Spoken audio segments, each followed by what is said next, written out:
Creators.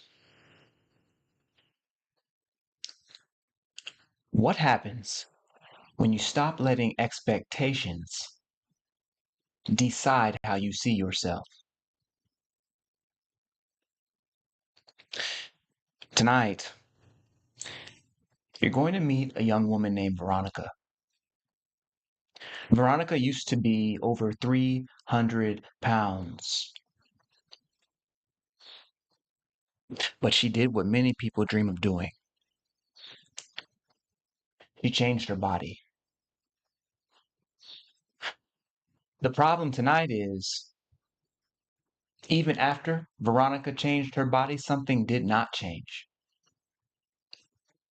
The voice in her mind. Even now, after losing the weight, she still looks at herself through yesterday's expectations.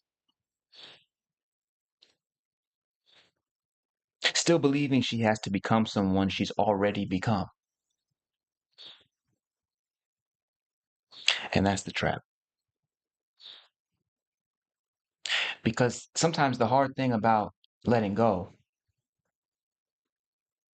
isn't actually what happened in the past, it's the expectation that keeps recreating the past.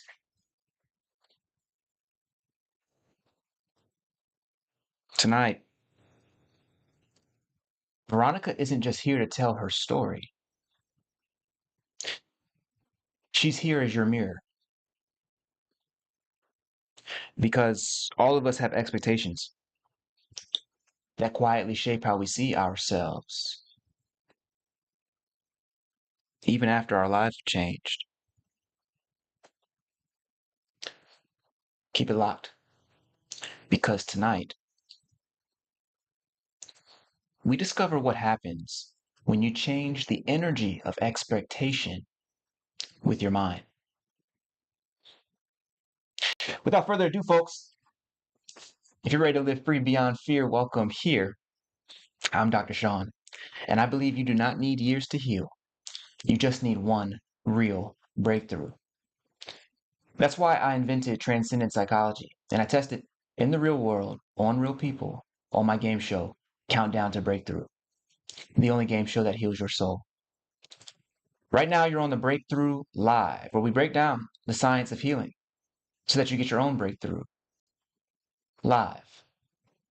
On today's show, we're going into the field to meet a young woman named Veronica. Veronica is going to set up our conversation and our laboratory experiment. On the Breakthrough Live, each night, we go into something called the Conscious Transformation Laboratory. This is the place where we turn inward to find our answers. But before we can get to the laboratory, we must first get to Veronica, who is out in the field right now. Let's get to her. Chris, do I need to be right here? This is fine? Okay. Excellent. I'm going to set my bag down. I just want this out of the shot, Chris. Yeah. Okay. All right. So, oh, yes. Okay. So, Veronica, think about this as like a, MC mic. Okay. You just have to hold it just right here, and you'll be good to go. Okay. Exactly. That's perfect. Okay. So, I'm here with Veronica. All right. And we're having an episode of Countdown to Breakthrough. Veronica, in order for this mind game to work, I need you to think of something in life that you can't quite let go of. Okay. You want to let go of it, but you just can't yet. Okay. You have it? Yeah. Excellent. What is that thing? Body dysphoria. Ooh, interesting. Okay. When did you notice that it was becoming an issue? 3 years ago. Okay. But I made a really big change. I lost like 160 pounds, and it's still there though. Even with this new journey, I'm still trying to see myself as the new me, but I can't. Oh my gosh, that's interesting. So when you say that, because I know all the dudes at home are looking, they're like, well, what she mean? She bad, you know what I'm saying? And so, but that means that there was a transformation that happened physically. Yeah. And you are looking for that transformation psychologically. You're looking for that thing to somehow, the baggage that came with being that other person, whereas the physical can change, there's other elements that haven't yet. Let's work with that. 7 minutes on the clock. Here we go. So what I have for you, Veronica, is a pen. Okay. Just look at this pen. Yes. Okay, I'm going to look at it with you. Do not, at any time until we're done, take your eyes off of this pen. Okay. Right now, I want you to fill your lower belly with air. Just take an inhale and feel your belly expand in all 4 directions. Breathe in. Okay. Breathe out. Breathe in. Excellent. Breathe out. Now, right now, become aware of as many sounds. Keeping your eye on the pen, become aware of as many sounds as you can possibly hear. Okay. Name one. The helicopter. Excellent. Okay. Name another. People talking and walking. Okay. Name another. The crunching of like the leaves. Beautiful. Name one more. Keeping your eye on the pen. I don't know. What else do I Keeping your hear? eye on the pen. What's just one more sound that you hear? Something rolling. Yes. Okay. Beautiful. You're done. You're done.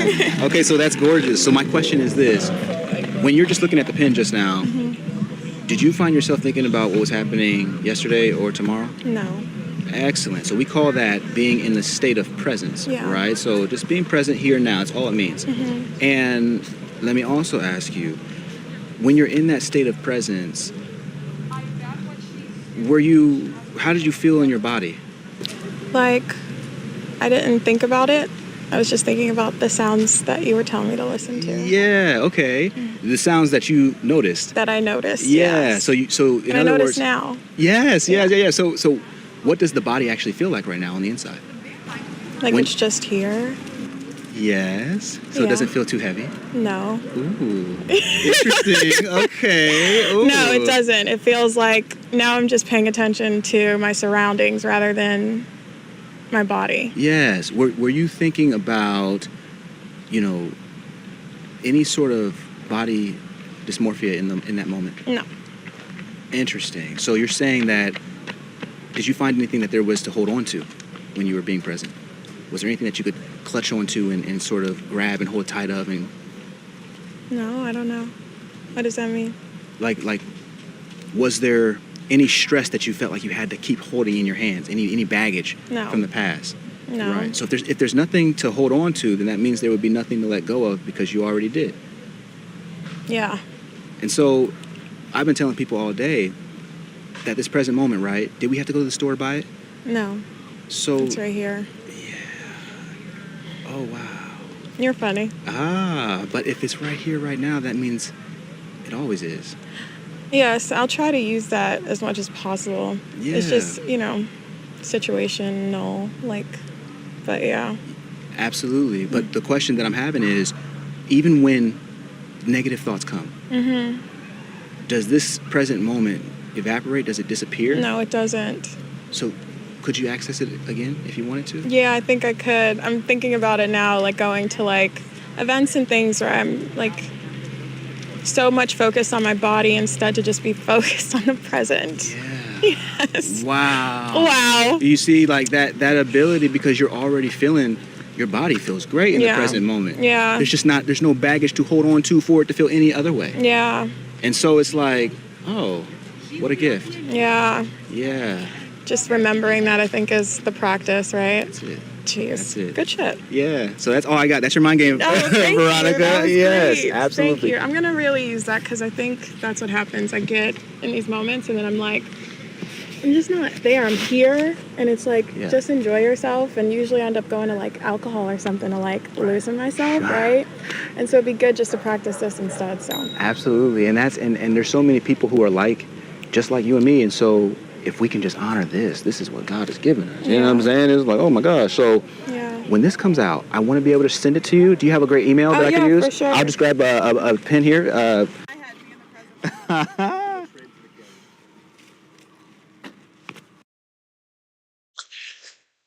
Veronica, thank you so much for coming on the show, folks. What we just saw was Veronica coming out of this moment where she's like, okay, I still have these expectations about what I should look like, what I should feel like, even though I've already reached my ideal weight, my ideal situation. I still it's like enough is not enough. I bring this to you tonight because I want to just show you one clear example of what the mind can do to you.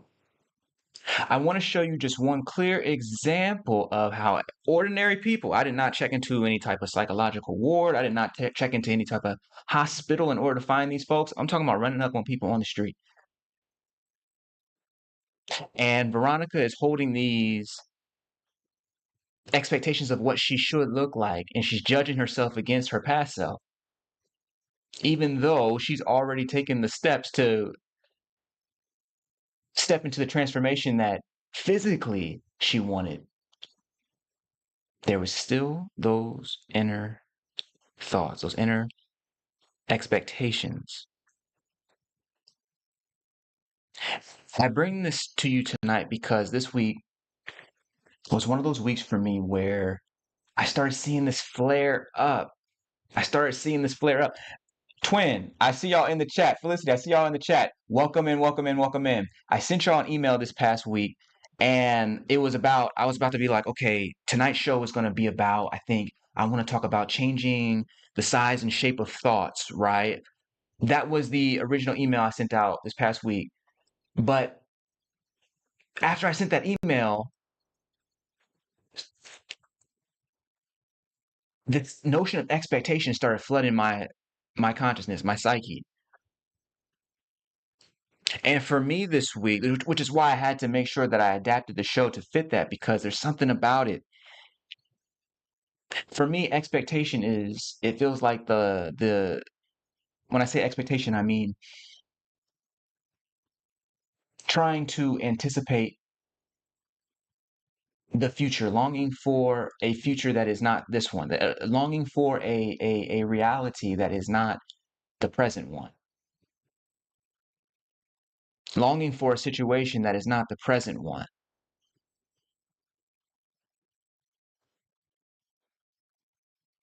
And sometimes even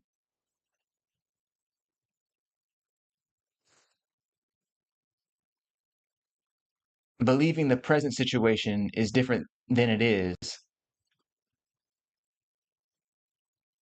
than getting upset when you find out the truth, right? There's an expectation you can even have about this current moment. There's an expectation, yes, about the future, but there's an expectation even that we bring to our present experience. And that's what this week the situation was for me. I got an email. Tanya in the building. Okay, Tanya, welcome in. Tanya up in this baby. Welcome in, welcome in. So I got this email this past week, and really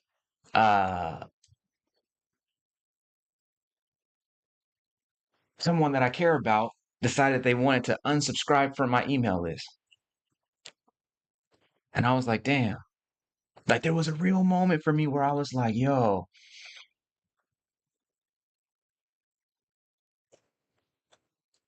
am I not providing enough value? Am I not doing what I'm supposed to be doing? God, is this not what I'm supposed to be doing? You dig what I'm saying? I start going through all of these ideas, because for me, you know, I grew up in a situation where I was an atheist by 8 years old, because for me, if God could not be seen with the eyes, then God must not be real. By the time I was 12 years old, I was suicidal. By 14, I had to get into some sort of, I had to have something. There had to be something beyond the material for me to grasp onto psychologically in order to push through my days. You understand? So I found Christianity. I found the Christian church. And what I found when I got into the church is that, okay, there's this thing called Jesus, and this is wonderful, and I can feel the presence of Jesus, right?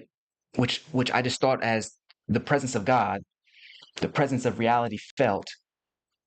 But we're obviously in the church, you're trained to call that thing Jesus, right? So that's what I was conditioned to experience, and I was an evangelist. I would go and find anybody I could and tell them the good news. Stay after school and debate kids on, you know what I'm saying, the Bible and that sort of thing. You know what I'm saying? And what I've started finding was that nobody in the church took the mission as seriously as I did. I didn't understand how somebody could be just not all about the church. It didn't make any sense for people to have all of these other obligations on their calendar.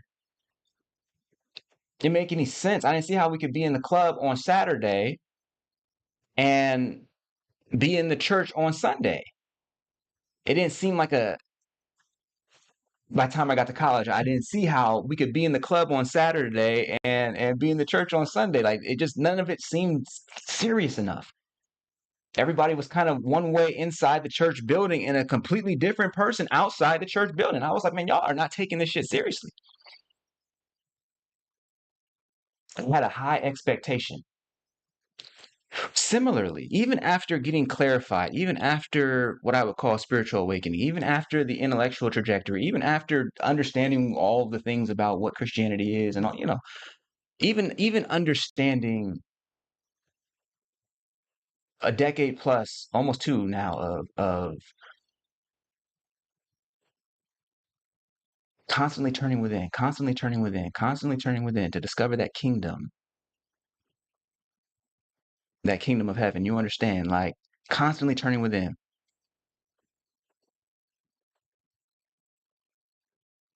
When it comes to this mission, which is still the same, it's not so different than the mission that I had at 14,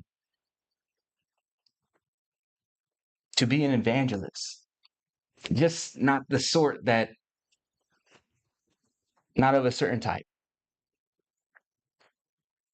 but to still keep the primary covenant, which is to love God, love your neighbor. When I say God, I don't mean a guy in the sky. I do not mean a guy in the sky. I mean supreme reality. And so I take the situation seriously. So when I get this email this past week, like I was like, I had a moment. It wasn't like a whole big, thing, but it was enough for me to notice. It was enough for me to be like, oh, hold on. This nervous system is not just reacting, it's overreacting. What's going on? I'm looking at this email and I'm just kind of like, oh dang, okay, I need to investigate what this energy is. Because somebody unsubscribing from an email list should not be the thing that makes me throw my hands up. You know what I'm saying? But and I'm aware, but the point is that still the feeling is there. And so it's like, okay, well, what's underneath that feeling? And that's why I decided to make tonight's show all about expectation, because I could sense that I had an expectation of how people ought to receive what I do. I had an expectation of how people ought to understand what I do. How many of us create our art from that place? You make your music, you make your you build a product, you build something for someone to consume, to enjoy, and then people are just kind of like, all right, cool, cool, cool, cool. I think for an artist that drives you off the wall. For a creator that can drive you up off the wall, but it's such a blessing to have that moment where you can say, okay, hold on, what's behind all this? I have an expectation for how other people should behave. That's inappropriate. If I have an expectation for how somebody else needs to behave, that means my mindset is set on a goal or an ambition. It is not set on the Most High, which, again, supreme reality. It's not set on seeing reality clearly.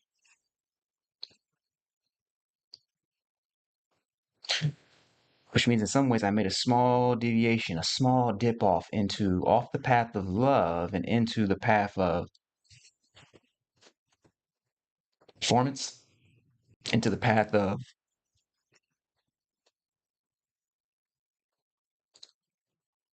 believing that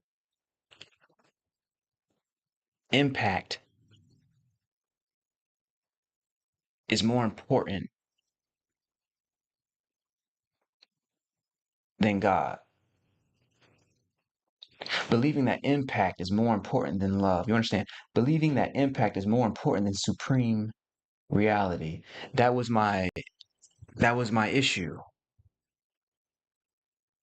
That subtle belief gives rise to the expectation that if I am doing my job correctly, everybody should receive it powerfully, potently, directly. That expectation, when it is refuted, creates resistance. That resistance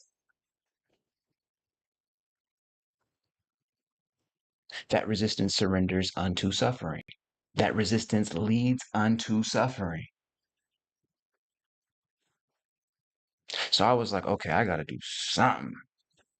The twin saying, "I love your value, good sir." It's like, ha, that's that's good. That's cute. That's cute. That's cute. I appreciate y'all, twin. I appreciate y'all.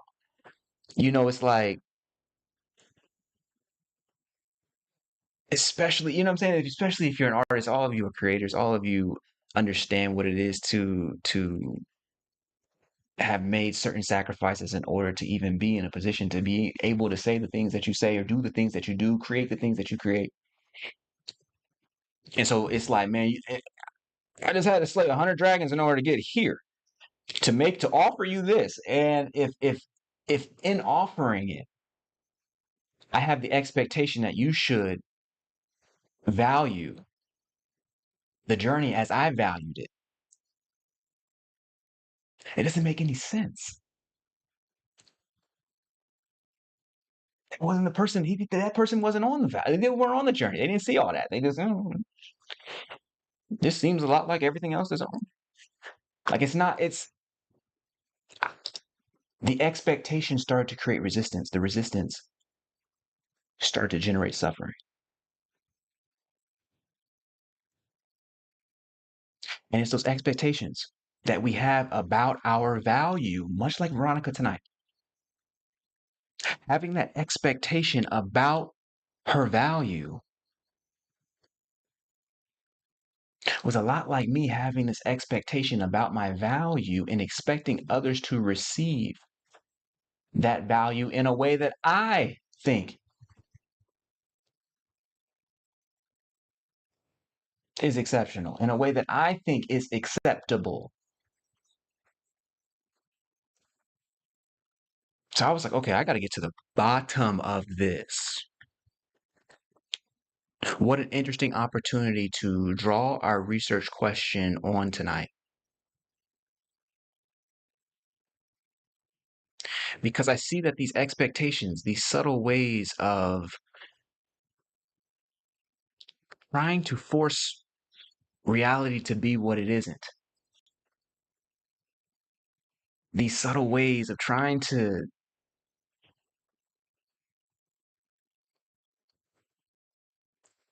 put weight and stones on reality, trying to constrain reality so that it's what we think it ought to be, rather than seeing reality clearly. So this little sniff that I got into this past week is perfect for our conversation tonight. Perfect for our investigation tonight as we enter into the conscious transformation laboratory. I started thinking a few things. I was like, okay, how are we going to run the lab tonight? What kind of experiment do we do for this? I started thinking, what if we could visualize expectation as a shape? What if we could literally access expectation by entering our own nervous systems through the process of visualization and literally augmenting expectation? What if we could do that? That kind of sounds like a good idea right now. I don't know. But then I started thinking, you know what? You know what really helped? Was coming back to this present moment, coming back to this awareness more specifically. Because the thing about expectation is this: we don't necessarily know our expectations that we're holding so tightly to them until they get violated. You see what I'm saying? Like we don't really think that we take our expectations for granted until they get violated in the present moment. So we can often be walking around tight fist about forcing reality to be the way that we believe it ought to be, and not realize that we're carrying a subtle belief that is off the path, a subtle belief that takes us off the path of love and puts us onto a path of ambition. And by ambition, I don't mean the kind of good ambition where it's like, okay, I'm expressing myself, I'm doing the things that I enjoy doing, I'm serving the communities that I serve. No, I mean the kind of ambition that is ego based, the kind of ambition that says, I'm going to do this so that I can love myself more, so that I can be more, so that I can be better than I was yesterday. And not better just like in skill set, but better as a human, better as in total value. The other way of saying that is that, oh well, I wasn't enough yesterday, but if I do this one activity, then I'll be enough. Or if I get this one opportunity, then I'll be enough. If this one thing works out for me, then I'll be enough. You know what I'm saying? That's the that's the calculus. That's the calculus. And expectation, listen, on the path of creating, on the path of innovating, of being an artist, of being an entrepreneur, of being any of the things that require you to create and truly create, not just that you piece things together that somebody else did. Nah, I'm talking about like you like truly create. No, you obviously influenced by many directions, but I'm talking about when I say truly create, I mean you're really offering what is the most loving thing for you to offer in a way that nobody else can. When you're on that path in this world, it comes with some challenges. Because on one level, you've got this driving force, this force of God within you that is telling you, oh my gosh, it is time to create. And on another level, you've got the sense of, I want this to be something so that I can be something. I want all of these years of working alone in the dark to actually become something. And if I'm of the mind that that is already the case, then when anybody comes in and pops my bubble, oh, I wasn't expecting that because I was still holding on to the expectation of completion. I was still holding on to the expectation that if I could just do this one thing successfully, that I would finally be enough in my own mind. Don't you find that's what Veronica was struggling with? Our entire conversation was just about getting her to a place where she could be enough in her own mind. And in order to do that, we had to go to a certain place inside of her own psyche. In fact, it can be difficult to even know that we went, you know what I'm saying? But tonight I'm looking to discover that playground within. Tonight, when we go into the conscious transformation laboratory, what we're looking for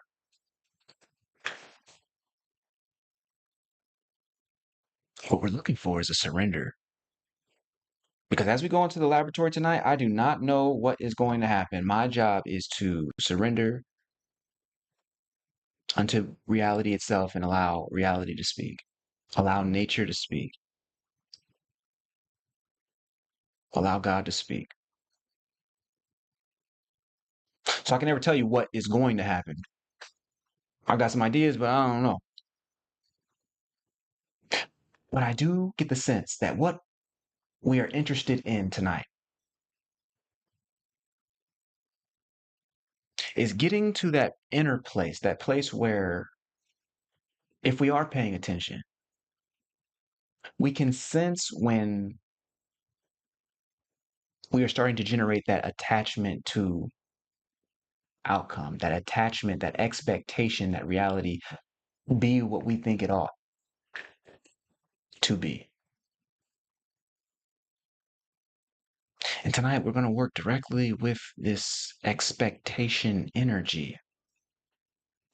I don't know how yet. But as we enter into the Conscious Transformation Laboratory, that is the agenda. To work directly with this expectation energy and bear witness to what happens when we do. Felicity, I'm seeing you say, interesting how last week we talked about taking things personally. It looks like you called in that lesson for reinforcement, or last week and deepen in this week. The life is the teaching. Absolutely. The life is the teaching. And being able to spot these opportunities. One thing I notice is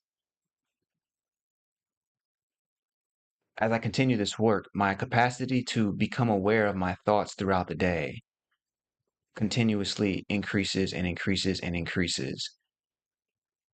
And what I can say about the thoughts that come into my experience is mostly they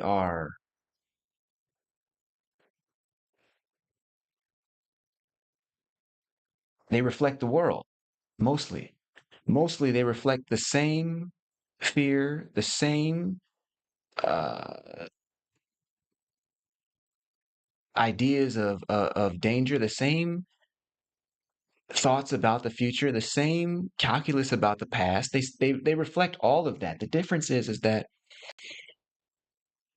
as we continue this work, and as I continue this work, it's like there's a difference between having a thought about a purple dinosaur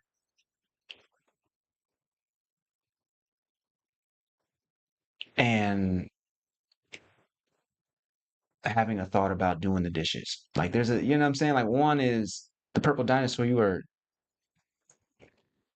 it doesn't require special awareness to not be afraid of that, to simply allow the thought to come and go. The dishes, the thought of, okay, do we need to do this or not? You know what I'm saying? Whatever the case is, like, you know what I'm saying? Like there's sort of practical thoughts and then there are the irrational, the sort of foolish thoughts. And the bulk of the thoughts that cross through my awareness on at least on today, mostly the same normal style thought. The difference is that I don't have to follow them. That's really the big thing. And so when I get this opportunity to say, oh wait, that was one moment I missed. That moment when I got that email, that was a moment I missed. That somehow passed through the filter. I could not just sit back and be present. Oh no, that got to me. I was like, oh shit. Oh, okay. So now it becomes our opportunity to say, okay, what was really behind that? And it's not the event. A different event could have did the exact same thing. It's not the person, it's not none of that. It's what's happening with me. And so tonight gets to be that opportunity to explore this.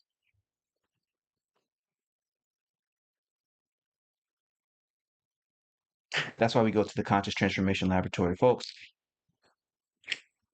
At this time, this is the time to find a place that is quiet and where you can take this time to turn inward. Find a quiet place, and if you are seated, you are sitting on the edge of your chair. Feet planted, back straight. To help keep your back straight, I find it helpful to imagine a invisible string coming from the top of the ceiling and attaching into the crown of your head.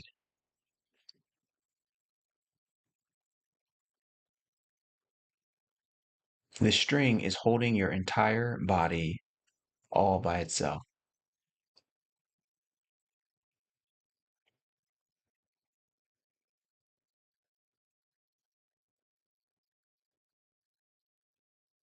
Allow your body to simply dangle from the string,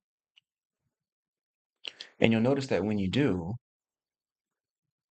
your back begins to straighten. A straight back, a straight spine is helpful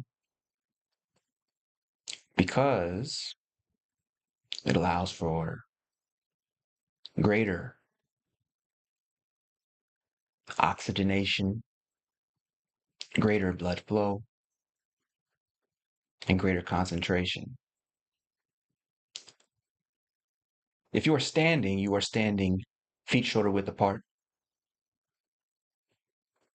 hips slightly tucked under,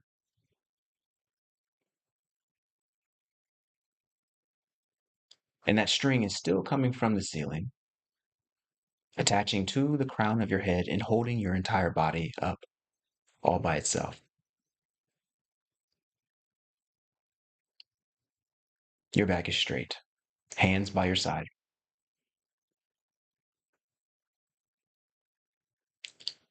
If you are laying down flat on your back with your chin slightly tilted up.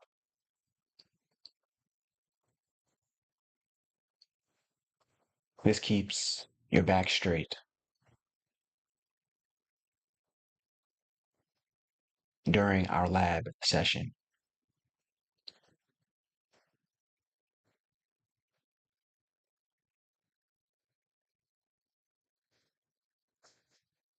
Without further ado, let's begin.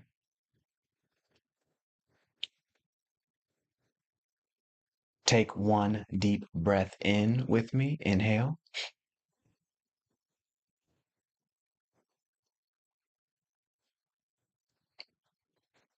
Exhale.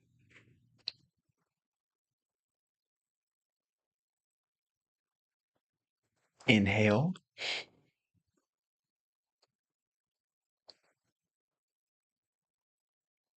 Exhale.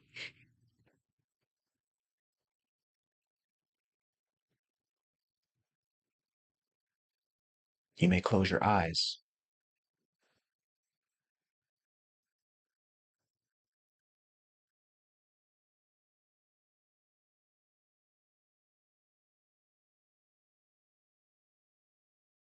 At this time, become aware of your own thoughts.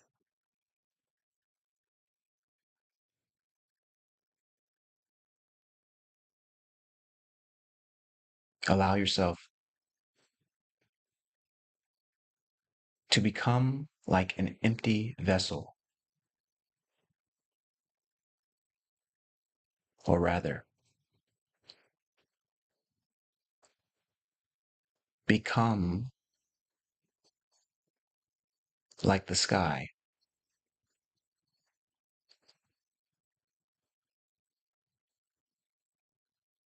Your awareness is like the sky, watching every thought appear just like a cloud passing through the sky.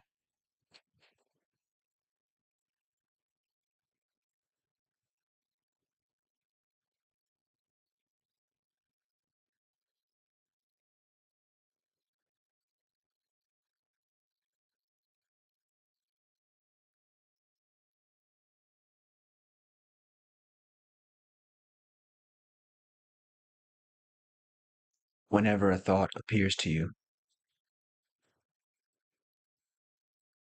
Simply allow it to appear.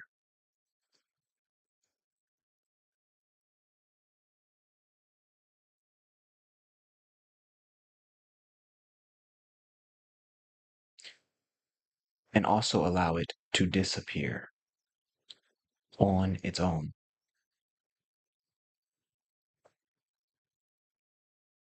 You do not need to force a thought to appear, for they will come on their own. And you do not need to force a thought to disappear, for they will go on their own.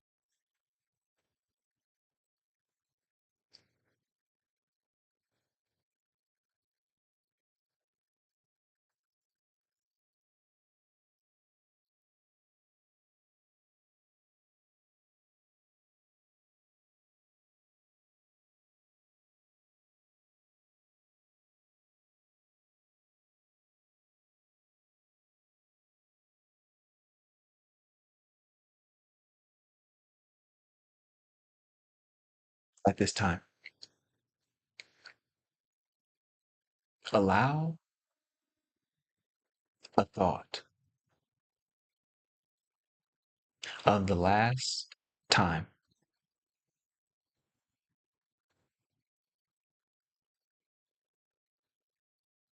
a rule that you made with yourself was broken to appear.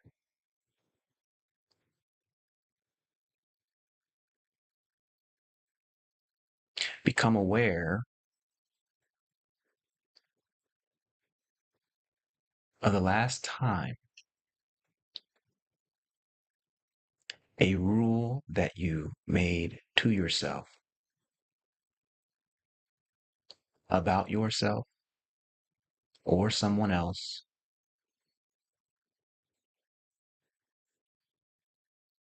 was broken.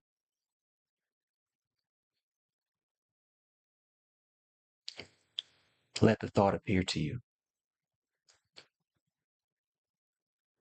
Let the memory appear to you.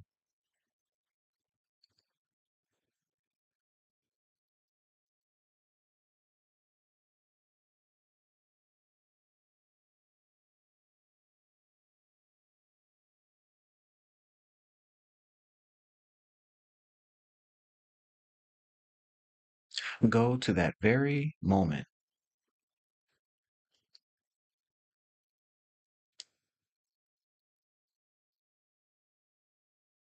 where you felt your heart drop.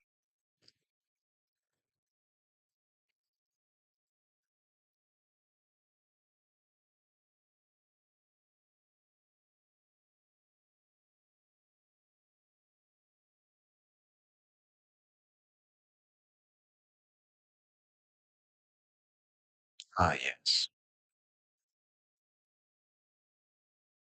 that's it.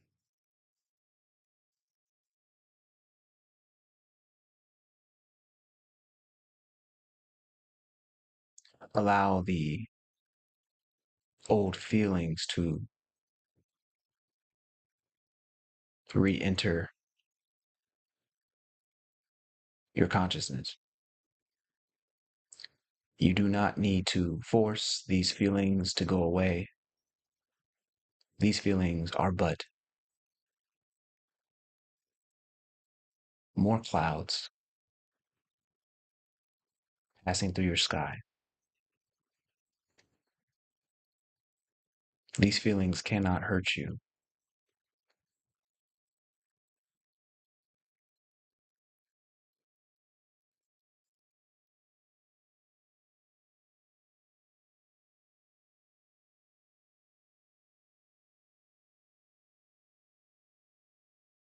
Allow those old feelings to resurface now.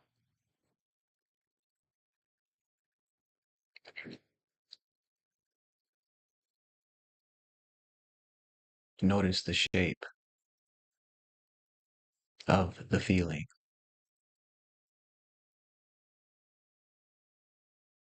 Notice how the feeling appears to you.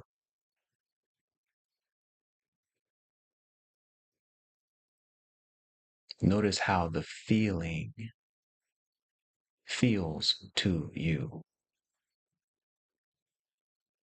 as you recall that moment when your heart dropped.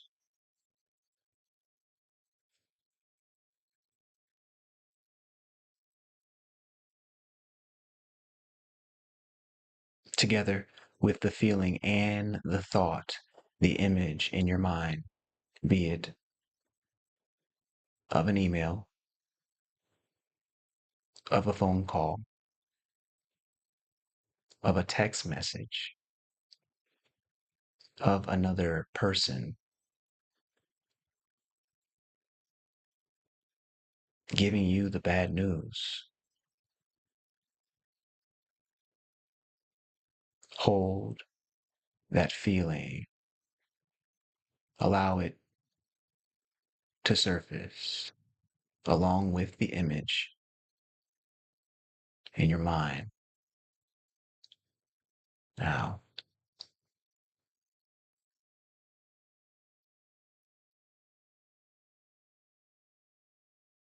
as you do, notice that you are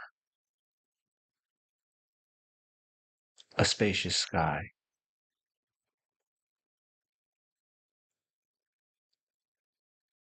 with more than enough room in you for both this feeling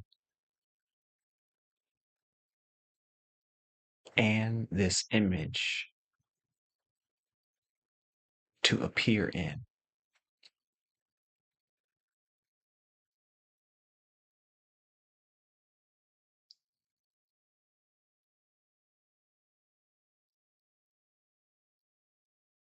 Remain as the vast sky of awareness as you simply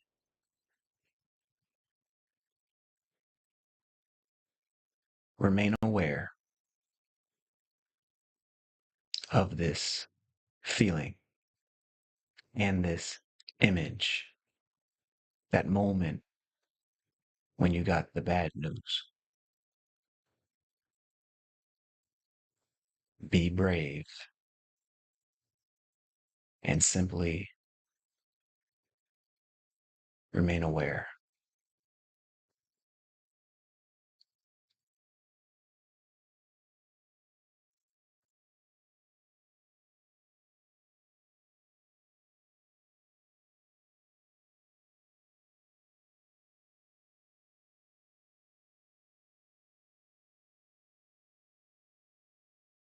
See if you can locate the exact place in your body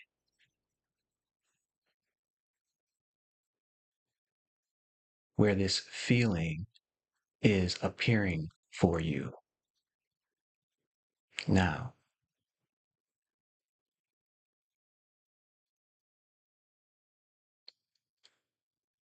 is this feeling of anxiety, of dread, of doubt, is it appearing in your throat, in your chest, in your shoulders? Look now. But as you look, remain as the vast sky of awareness.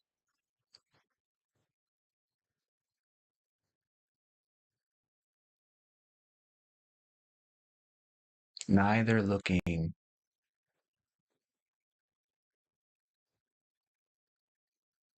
to control or remove the feeling.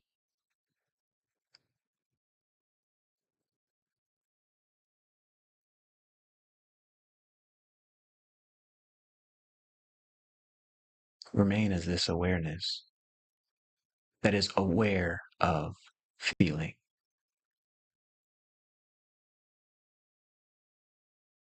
Remain as this awareness that is aware of thought.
Can you locate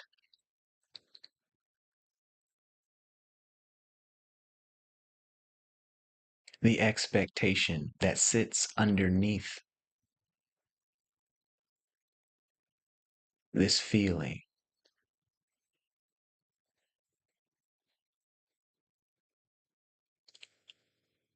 Can you sense that at the bottom of the anxiety, the dread, the doubt is a small expectation about how things should be, but aren't? Look now.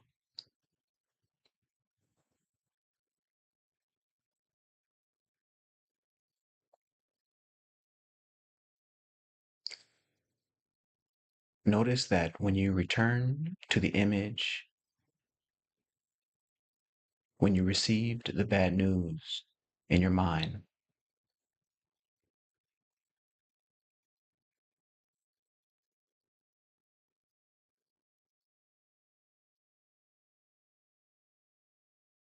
that the image itself is colored with expectation.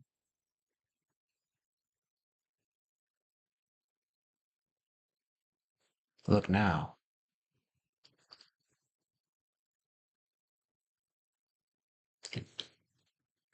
It is as if expectation itself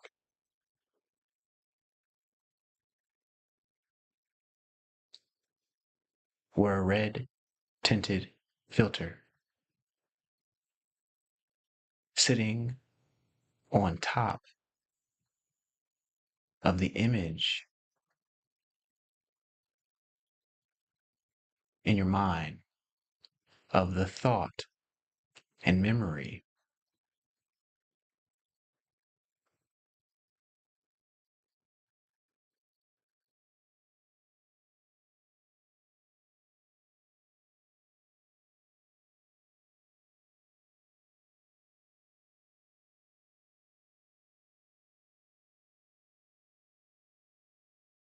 Become aware of this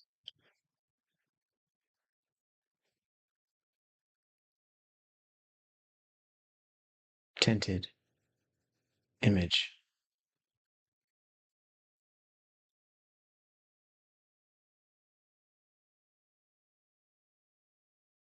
and become aware of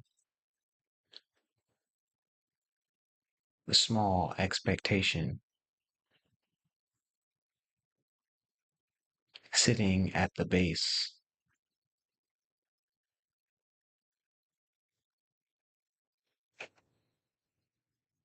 of the anxiety, the dread, the doubt.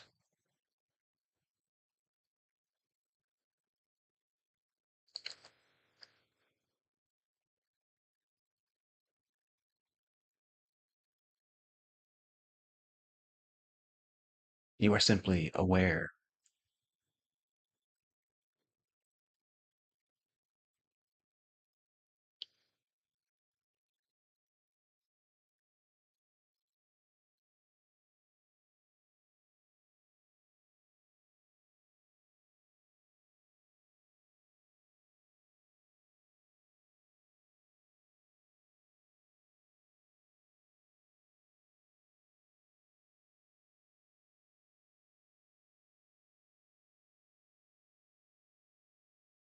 in your mind's eye,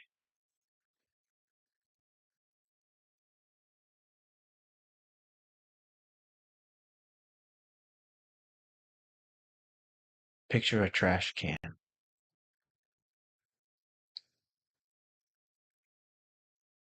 Anything that goes in this trash can disappears forever.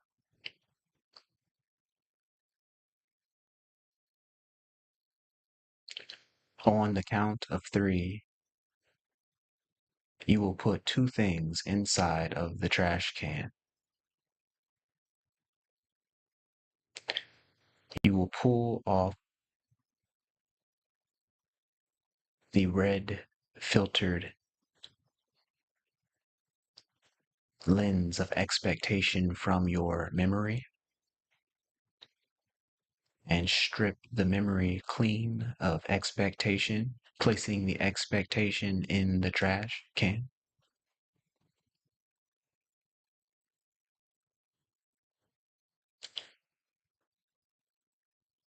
And you will remove the expectation from the feeling of anxiety, dread, doubt,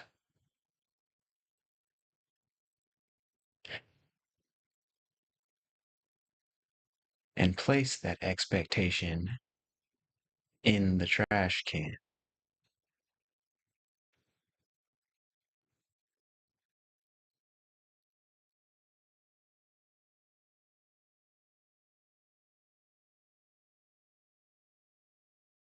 One, two, three. Watch as the memory itself is stripped of the expectation that things have gone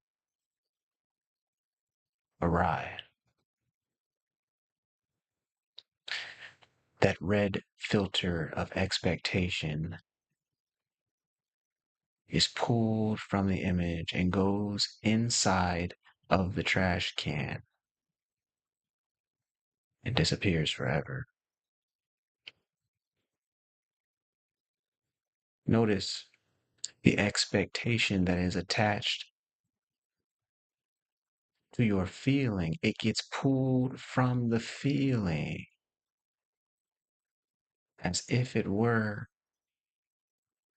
an energetic tumor, stripped from the feeling itself. And that expectation, that ball of expectation goes in the trash can inside of your mind.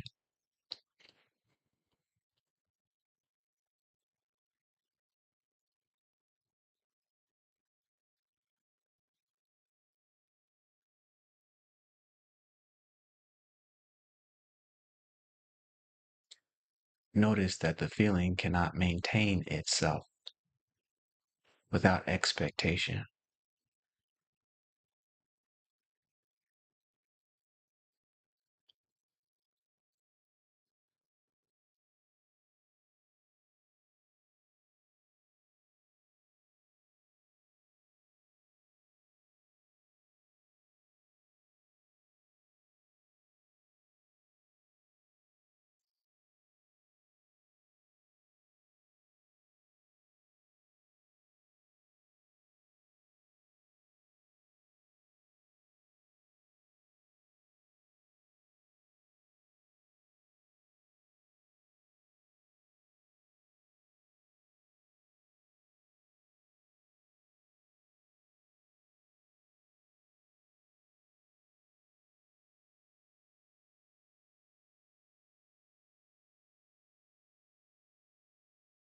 Should new thoughts arise,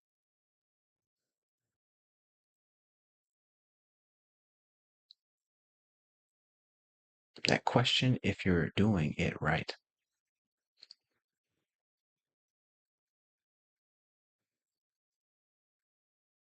Once again, identify the colored tint of expectation and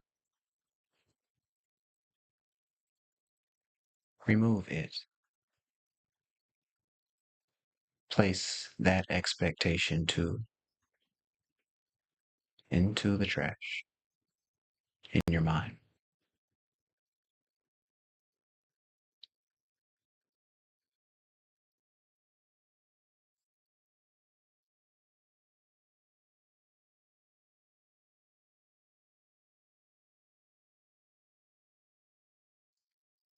Take note of what you feel.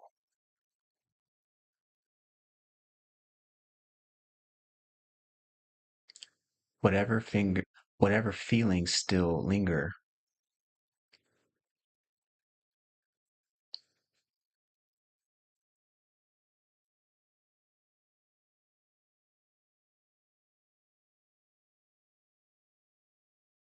open yourself. Remain as the expanse.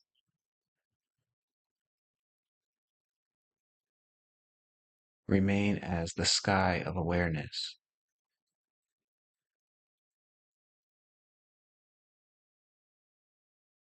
That is simply observing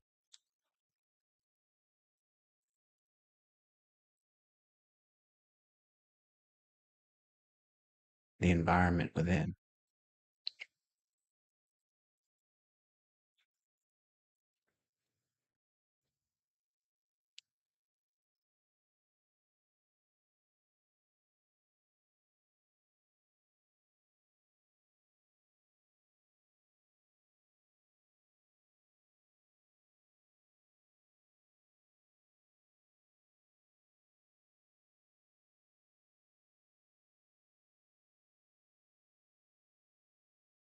Do you notice a difference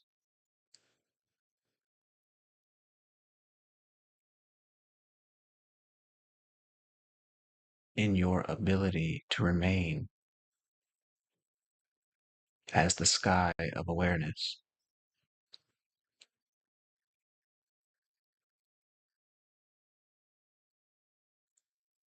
Now that expectation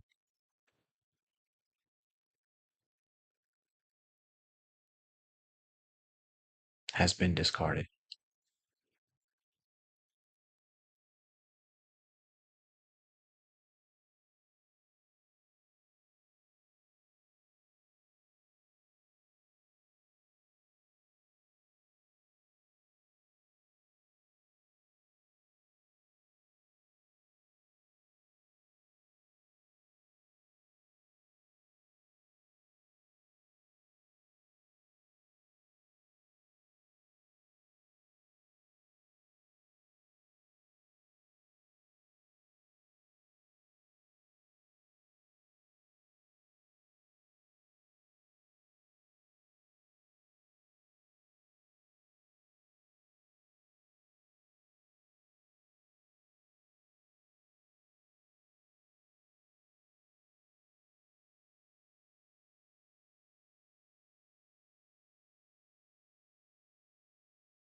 As new thoughts appear,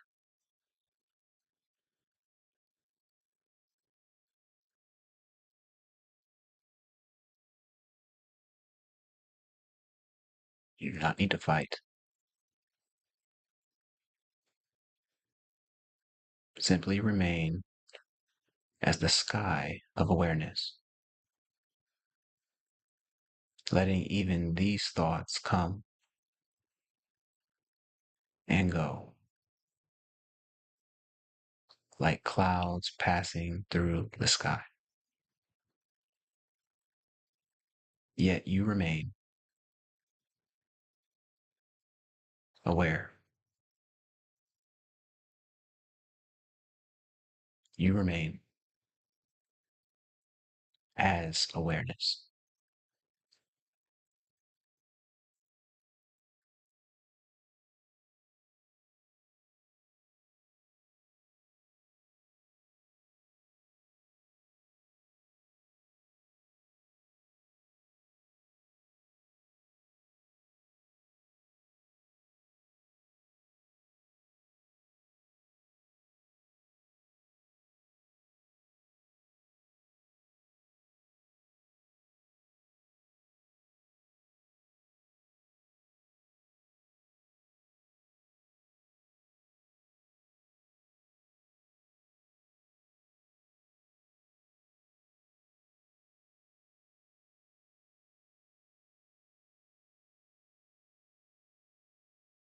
Notice the tendency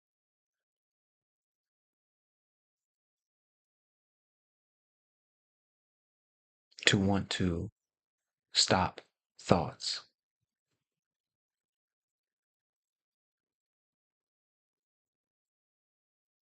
Notice the tendency to want to control thoughts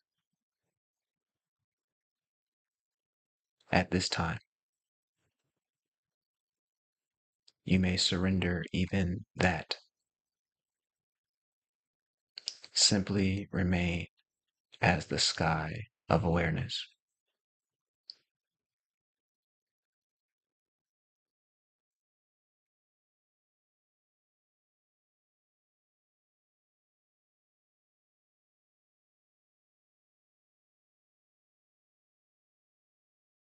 Allow what comes to come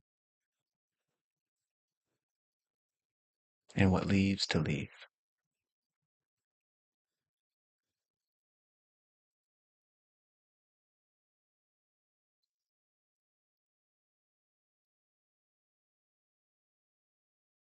You are the sky of awareness.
Remain as the sky of awareness.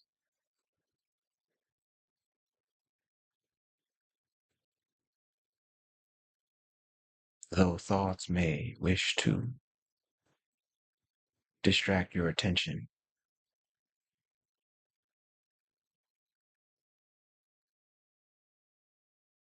remain as this awareness.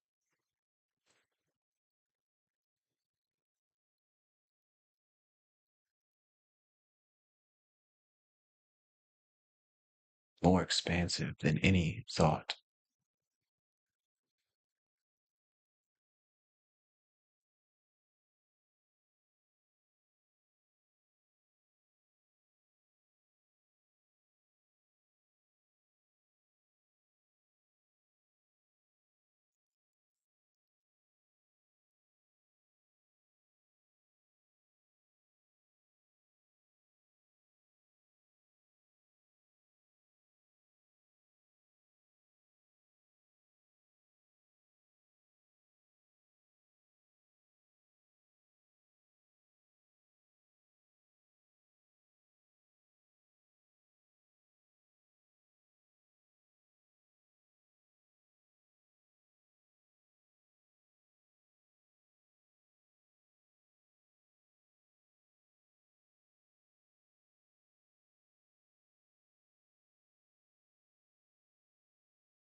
Notice that as awareness,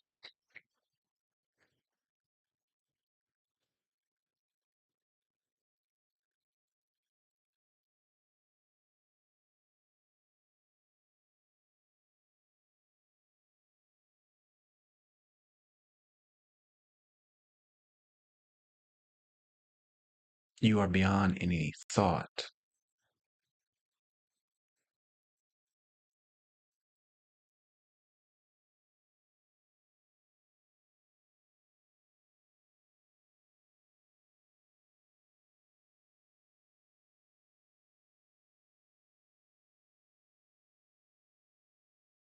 Notice that as awareness, you are beyond any feeling.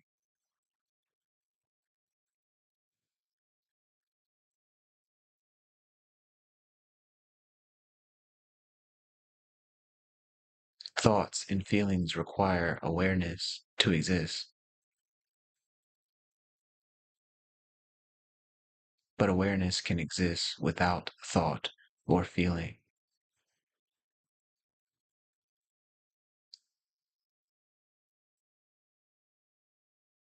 Awareness only requires itself.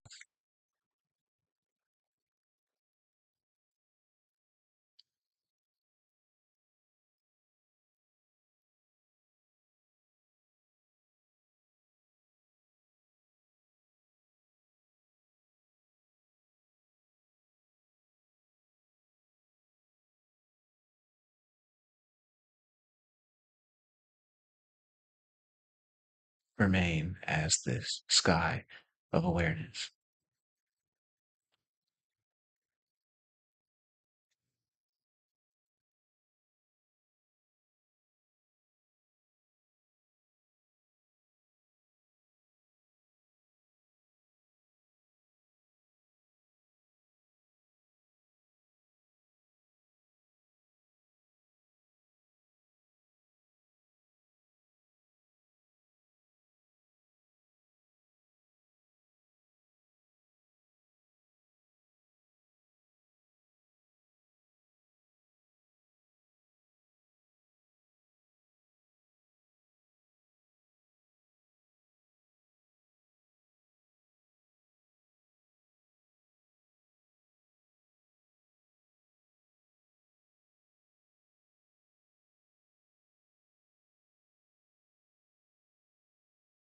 If no thought or feeling could ever hurt you,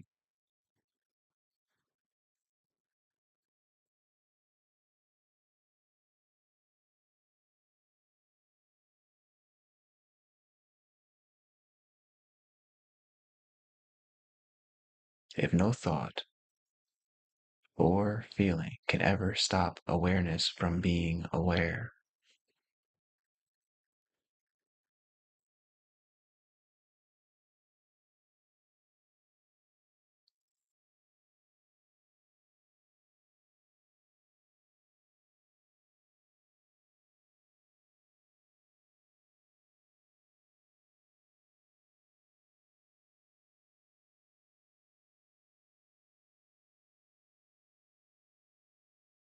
then what concern is there for any thought or feeling that happens to pass through the sky of your awareness?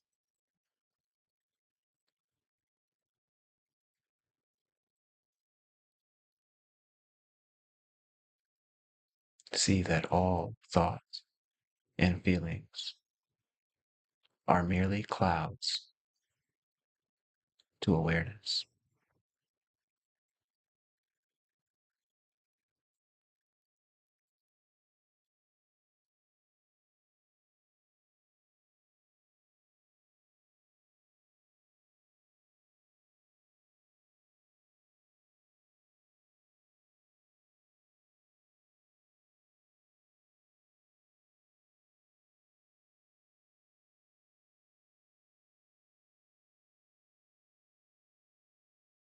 Abide in this.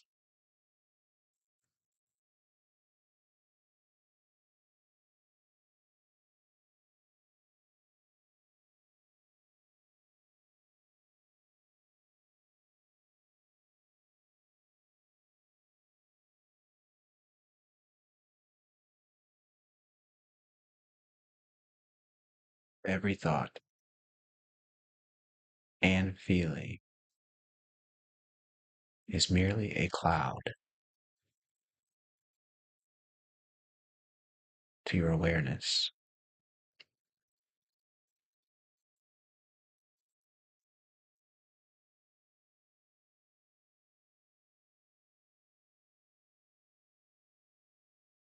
All you must do is remain as the sky of awareness.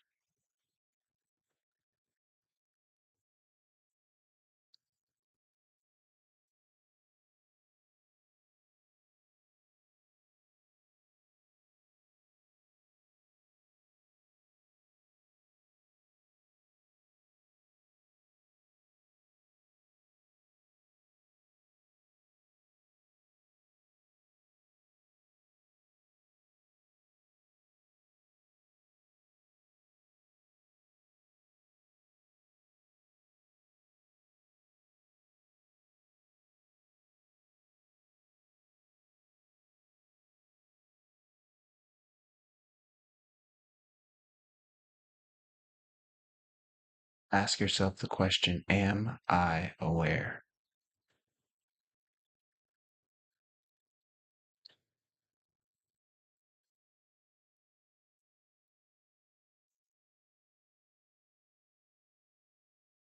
See that the very answer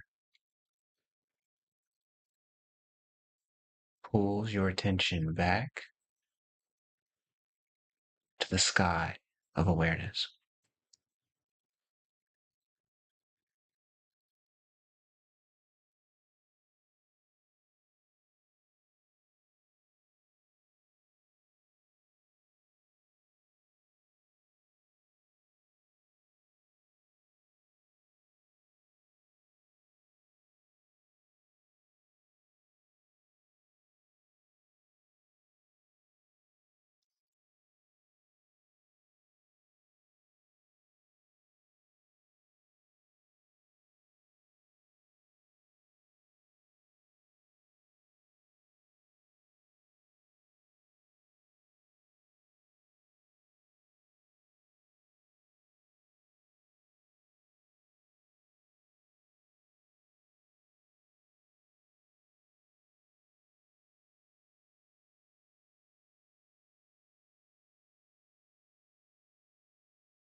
Simply by remembering you are the sky,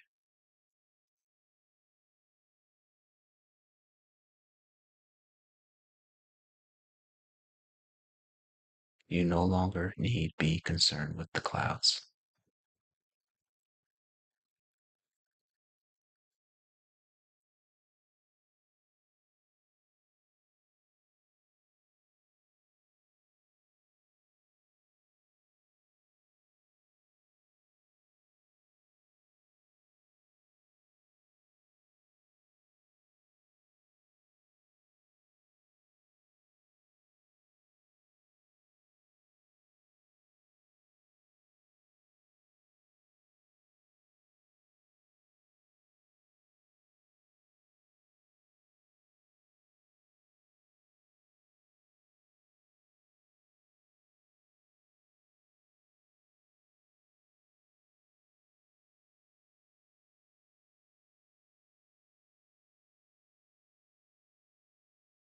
Take one inhale in with me. Inhale.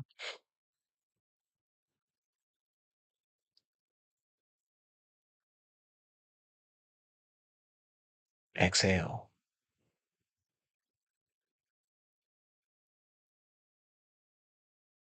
Inhale.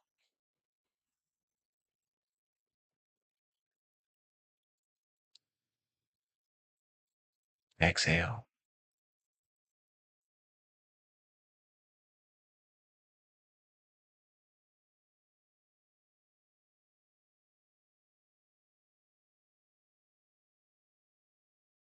And when you're ready,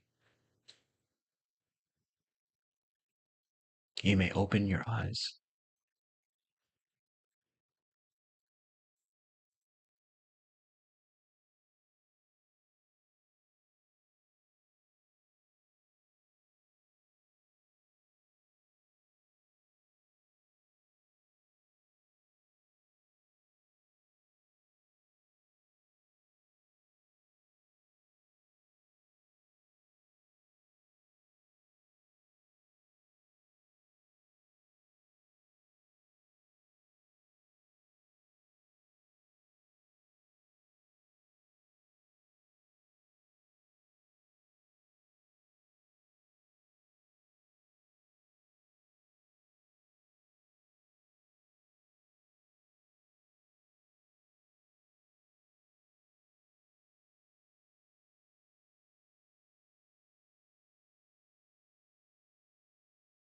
Folks,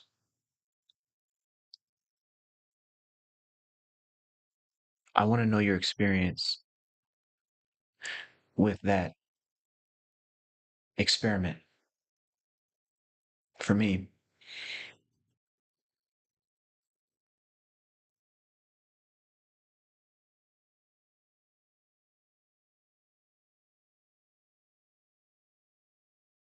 that ending was everything. It was like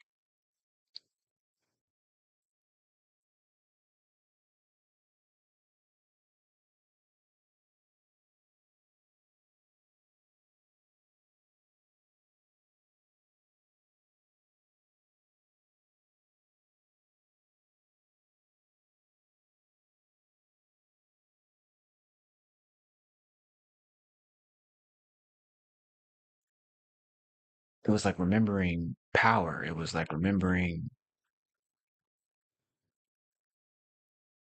that the weight wasn't that much at all. You dig what I'm saying? It was like a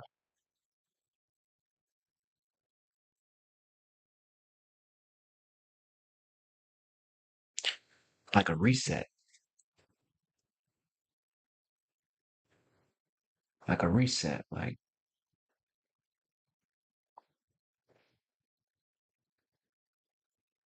they say there are hypnotists that can make you hold a feather and make it feel like it's as heavy as a brick. It, tonight's experiment was kind of like just remembering that no, it's a feather after all. You know what I'm saying? Like I noticed that when I can remain aware of thoughts and emotions and treat them as passing clouds through a sky, it's like, oh man, there's no. A part of me starts thinking, how did I ever, like, how is suffering even possible? You know what I'm saying? Like I start thinking like, how is suffering even possible? It's like the very mechanism of suffering is only possible, can only activate when we forget this expansive sky of awareness. You know what I'm saying? It's like we can't we almost have to work hard in order to suffer. Once we understand this knowledge, you have to be in a moment of clear forgetfulness,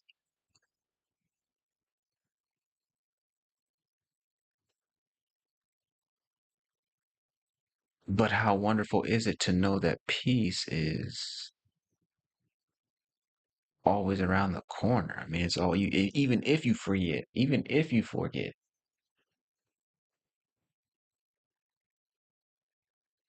I started noticing that. I started noticing that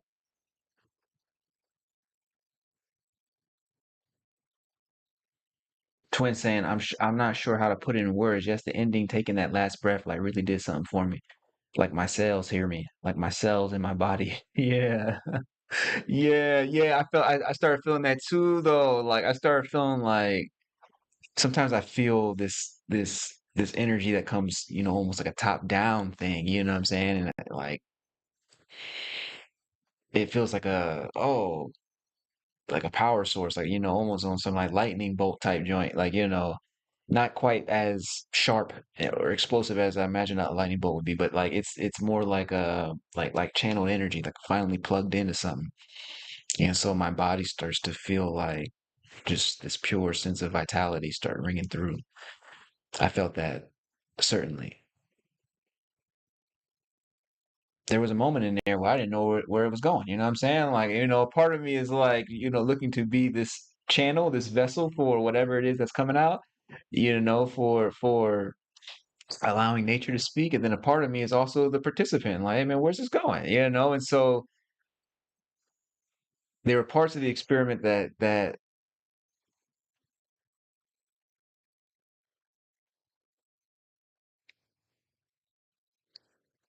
they didn't seem as helpful in the moment, but they all felt helpful at the end. Like, you know what I'm saying? Like, I don't even know. I don't know. I just got to the end of the joint and I was like, okay, this feels like something different.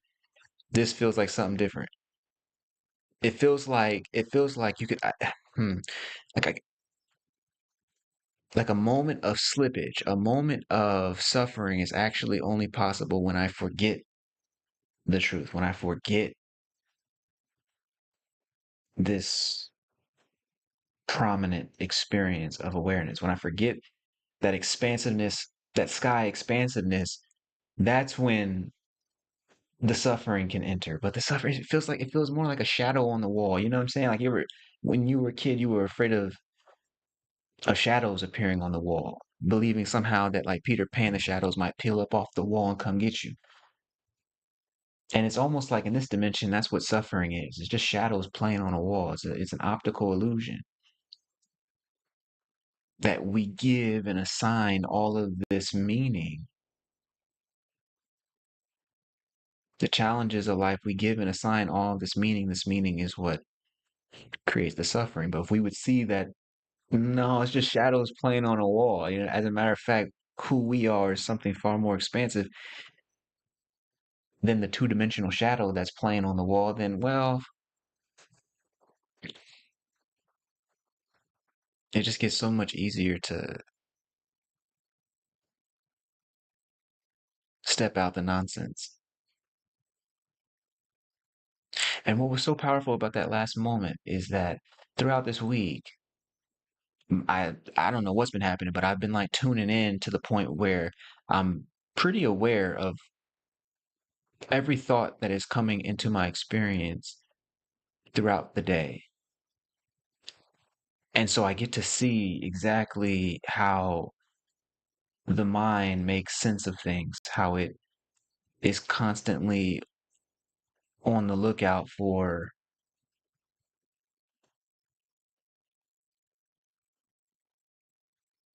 anomalies, for danger.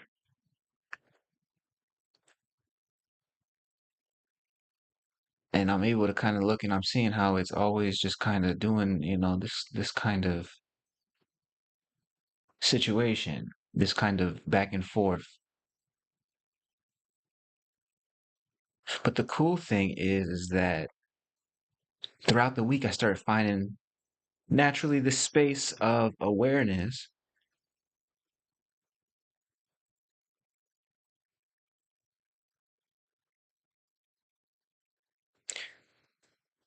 But if there are thousands of thoughts that happen to us in a day, you scale that out over the course of a week. I had about 2 to 3 moments this week where the thoughts actually, where I got sucked into the illusion. You dig what I'm saying? And I started seeing that every single time this week, the answer, forget all the techniques that we know and things that we could do, like the answer simply enough was abide as this awareness. Become aware of the thought, become aware of the feeling. In the moment that I'm aware of the thought and the feeling, I'm also aware that I'm not the thought and the feeling, which is to say, I'm aware that they are smaller than me, which is to say, I'm aware that they come and go. Seeing them as temporary, it already relieves the sensations of their fecundity. It already relieves the sensations of their power.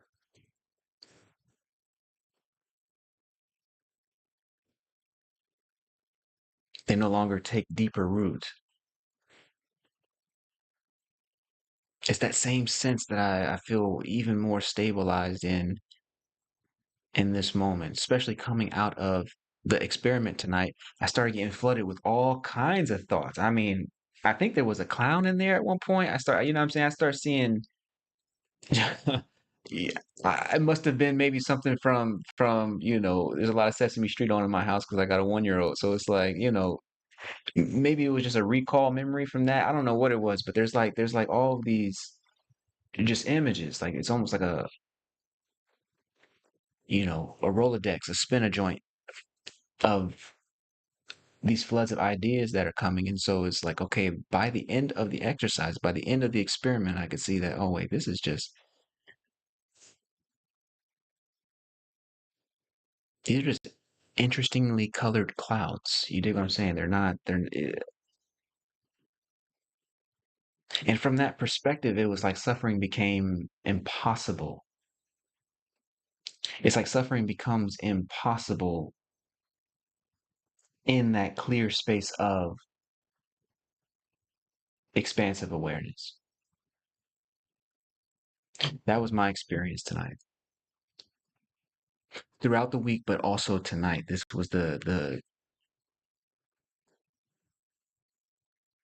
a very clear scene precisely because the events of the week took place. Precisely because I did get caught up in ego, precisely that I did get caught up in some thoughts and emotions that didn't make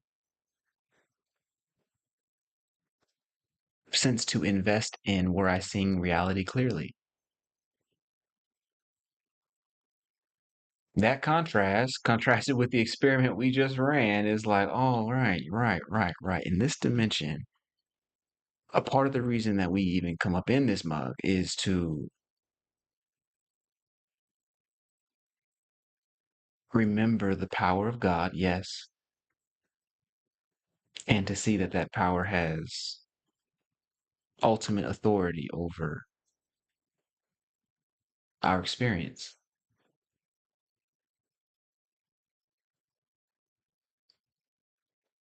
That suffering only happens when we forget. And you know what? Let's get to the breakthrough board. I think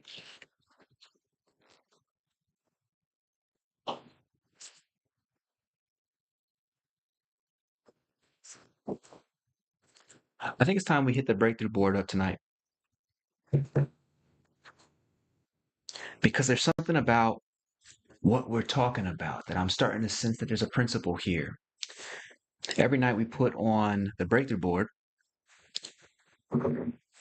our principle for the evening, our pattern for the evening, and our path. I like to teach first from principle because when I can understand the principle behind a thing, I can create my own path forward regardless of whatever else I know or don't know.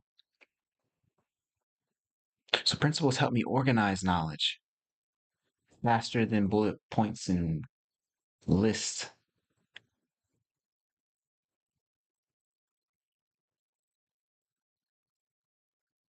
And so tonight we're looking for that principle, the principle that came out of the experiment tonight. What did our experiment teach us?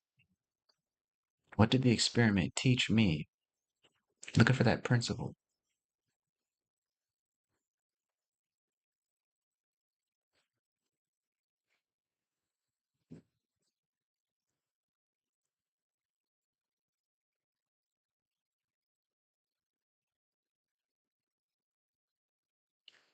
In order to find the principle, of course, we must look within.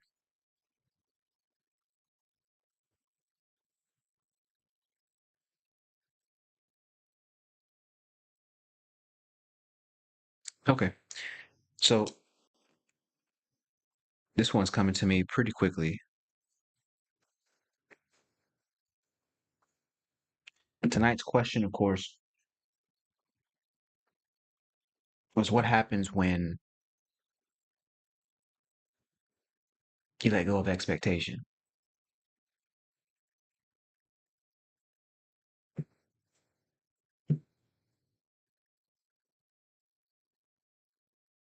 What happens when you transform the energy of expectation with your own mind?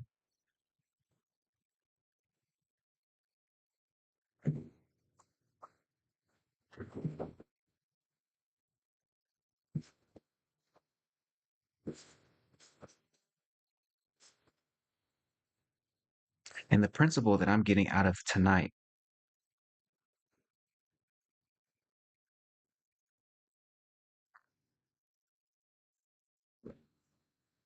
actually, I think I was right in the path, the pattern rather.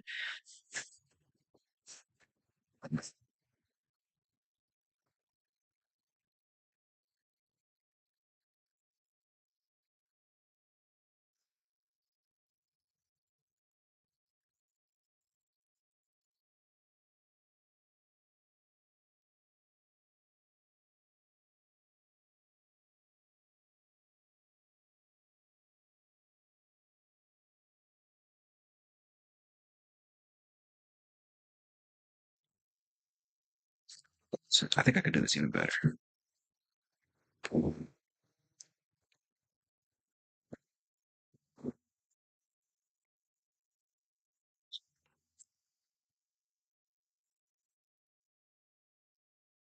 right, I'm about to put it like this. See if y'all can see that. Boom, boom. Can y'all see that? Okay. I just want you to know the principle tonight is that suffering cannot coexist.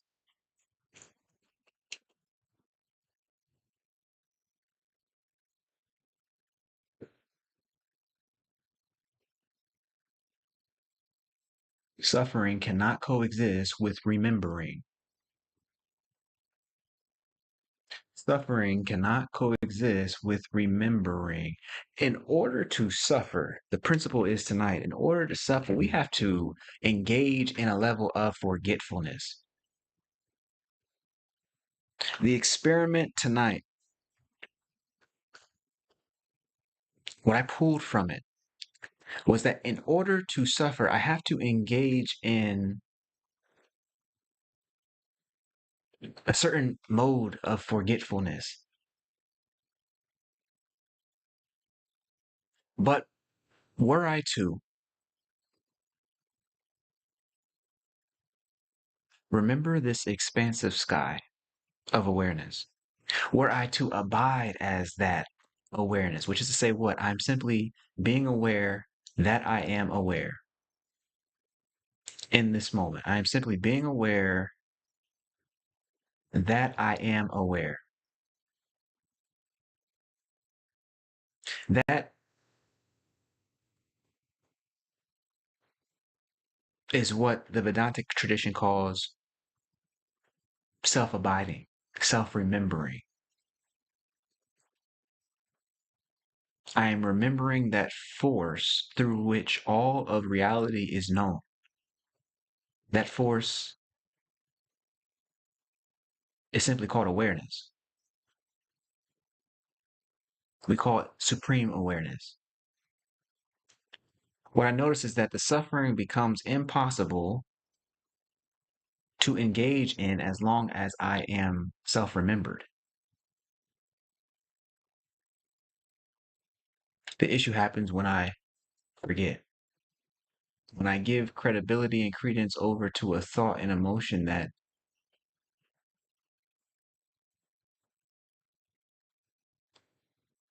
should only go actually to awareness itself. The thought and credence, the believability, the weightedness that I'm giving over to a thought and emotion actually only belongs to the self-remembered one. That's why tonight, the principle is that suffering cannot coexist with remembering. It was like the moment that I started remembering, I started seeing that thoughts and feelings are more like shadows playing, flickering on a wall.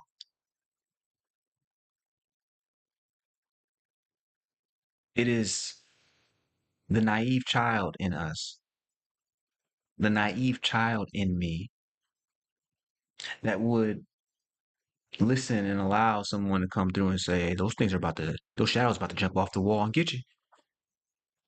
The moment I start believing in the falsehood, now all of a sudden, okay, my heart rate starts going up a little more. Now I can't have the anxiety, the doubt, the dread, you dig.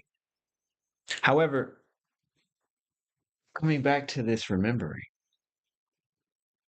this self-remembering, it's like, yeah, that suffering, I see the wall for what it is. I'm aware of reality for what it is, which means that there's never been a day on earth when the clouds have affected the sky. There's never been a day on earth when the clouds have affected the sky, no matter how bad it's storming, no matter what the lightning and all this. I don't care how many particles are charged and electrons firing through the atmosphere. Sky has never been harmed. It's simply available because it knows it cannot be touched. And so here we have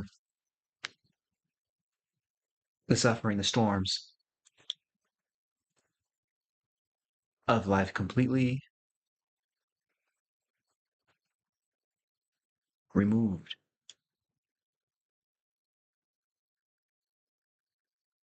from our field of experience when we engage in this craft of self-remembering.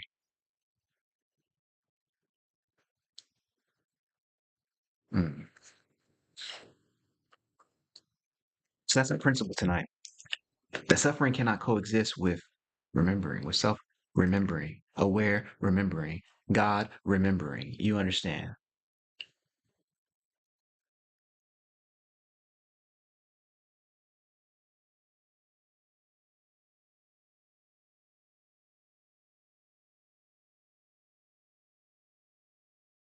Yes, when I say God, I'm not talking about a guy in the sky. I'm talking about the totality of reality. And because awareness disappears, if awareness disappears, reality disappears, we say awareness and reality go together, which means that if we are to access the totality of reality, it is going to be through awareness, through consciousness. Indeed, we find that awareness, consciousness, and reality are one. Therefore, supreme, ultimate,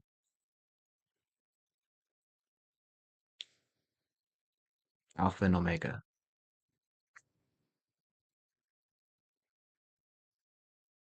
Okay. So our principle is that suffering cannot coexist with remembering. So what's the pattern? The pattern is, when I say the pattern, I'm talking about the reason that any of us get into trouble in the first place. When I say the pattern, I'm talking about the reason any of us get into trouble in the first place. The reason I want to understand a pattern is because I want to, once I understand a pattern, I can interrupt the pattern, I can break the pattern, I can transcend the pattern, I can move around the pattern, I can move through the pattern.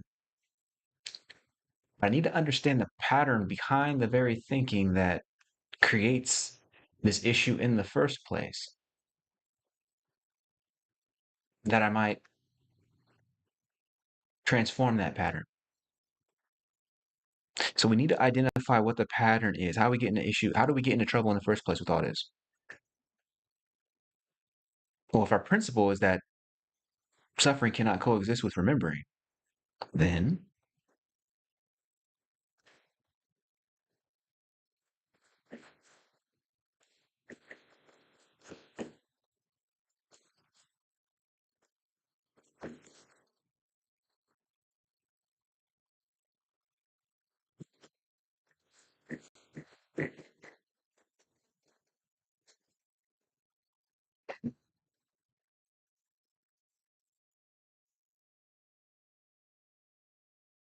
this forgetfulness is the heart of all suffering. We can say this forgetfulness, when I say forgetfulness, I'm talking about that ability to become so absorbed in the story that we're telling ourselves about what is true in this moment,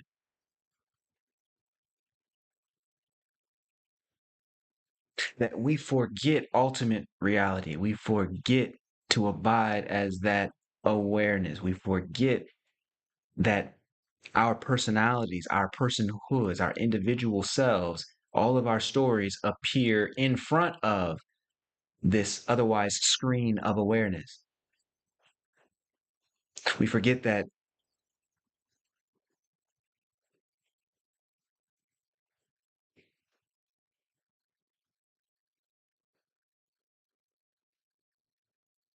the story we're telling ourselves about ourselves is always artificial. Therefore, when a rule gets broken, when a situation goes bad and our expectations are overturned and defeated,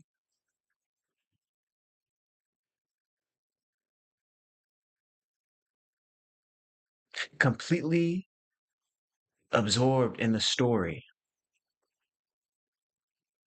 of I don't like this, of this is happening and I don't like it. we start to engage in what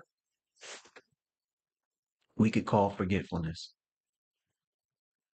That forgetfulness must lead to suffering. Because what is suffering but any moment apart from God? What is suffering but any moment apart from God?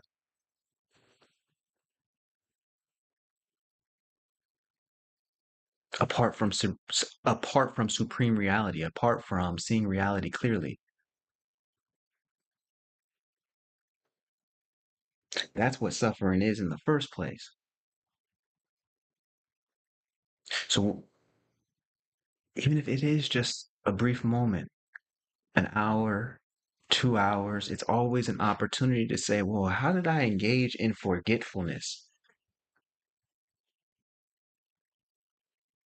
Because the suffering is going to show itself.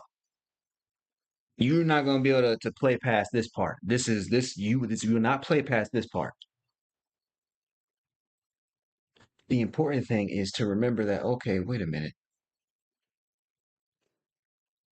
If anything, this suffering is an opportunity to re-examine my own forgetfulness.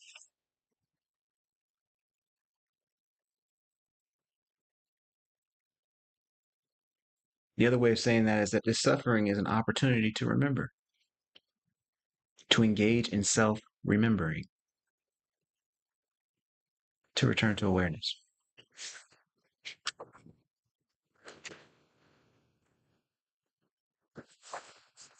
I mean, just imagine if you could have any thought or emotion imaginable, possible, and it just didn't affect you. That is the definition of invincibility on this planet.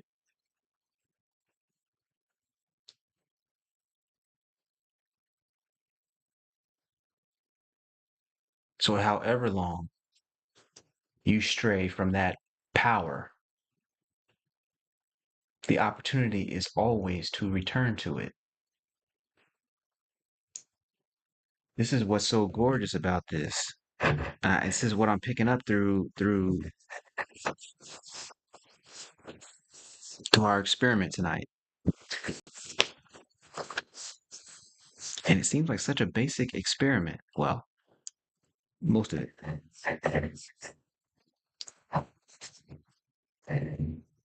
But the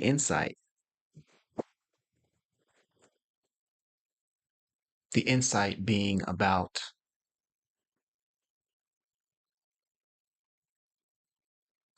this return to the ultimate, to the one that cannot be damaged by an expectation, and also the one that never holds an expectation, the one that watches expectation,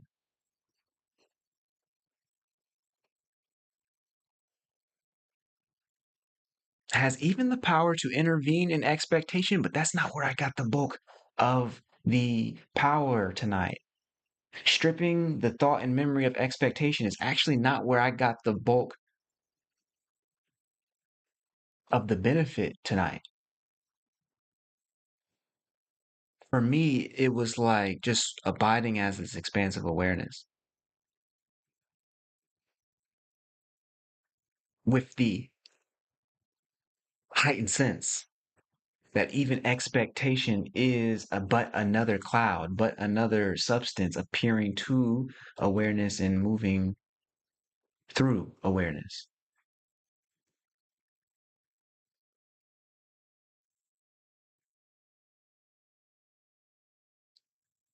An expectation that can be stripped from the psyche, yes. But I think more importantly, the fact that it can be moved, manipulated, that it can be added, that it can be generated within the psyche tells me that there is something beyond it. That expectation, thought, feeling, all of these happen inside of an otherwise larger container. That container being awareness. And that container of awareness, that sky of awareness is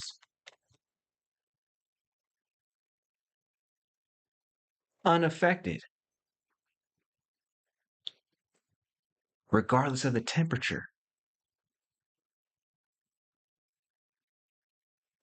Abiding as that's self-remembering. And so when we talk about the path forward, our principle tonight was suffering cannot coexist with remembering, with self-remembering. Our pattern for the night was that forgetfulness will lead unto suffering itself. What's our path forward? The path forward, of course, is our path forward. How we continue. How do we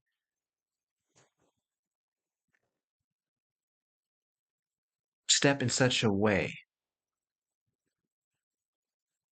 that we allow tonight's truth to move through our continued experience? What's the solution to all of this?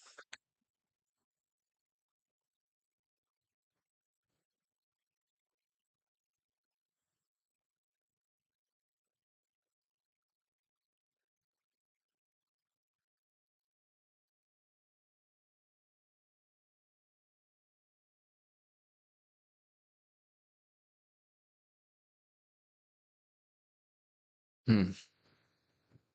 Okay. Mm. Twin saying I call that the elevator. What you mean? Do people ever? Oh, hold on. Let me see if I got a stress. It's right here.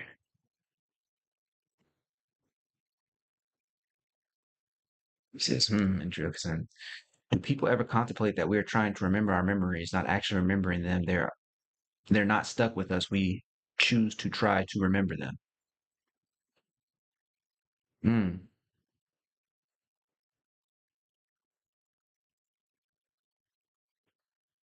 Mm.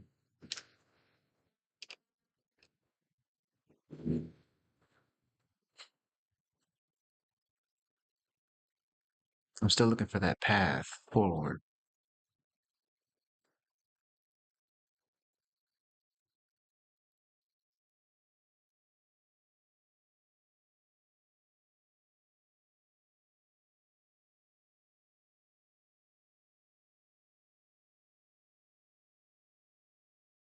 Okay.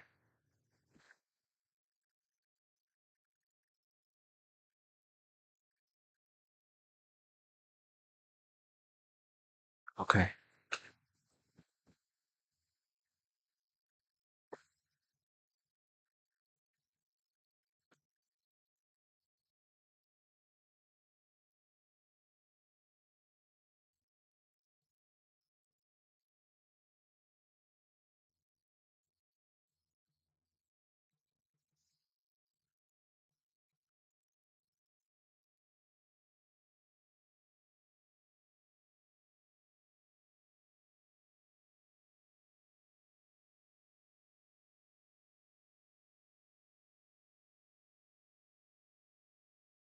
Keep getting the sense that forgetfulness is going to happen, folks. Forgetfulness is going to happen. It's a part of the play of the human experience. Does that mean that forgetfulness is always going to be like you'll never, get to a place where you can transcend all that? I don't want to say what's not possible. You know what I'm saying? I don't want to say I don't know. I don't know. I'm just saying for me that's not the case. And it's irrational for me to think that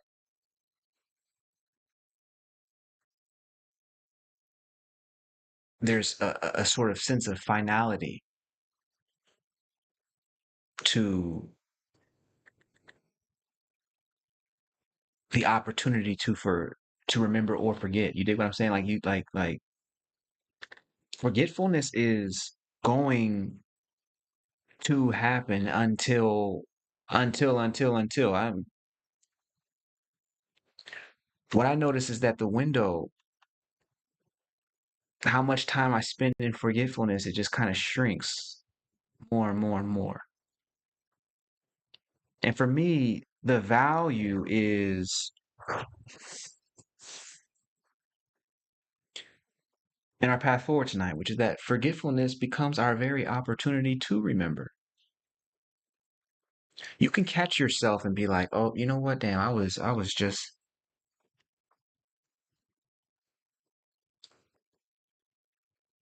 was invested in this story, and I can sense, I can become aware of the thoughts that are actually making the investment in this story.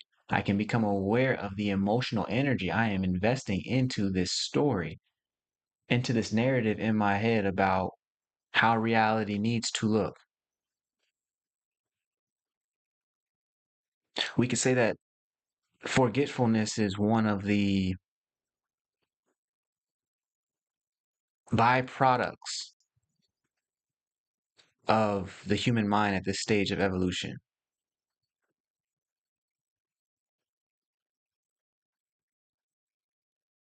If it wasn't, there would be no need for any type of spiritual journey. You know what I'm saying? We would all just, oh, I got the scroll, I'm good. You know what I'm saying? We would all just know and it'd be smooth. You know what I'm saying? That's not how this goes. I've not seen anybody. I don't know.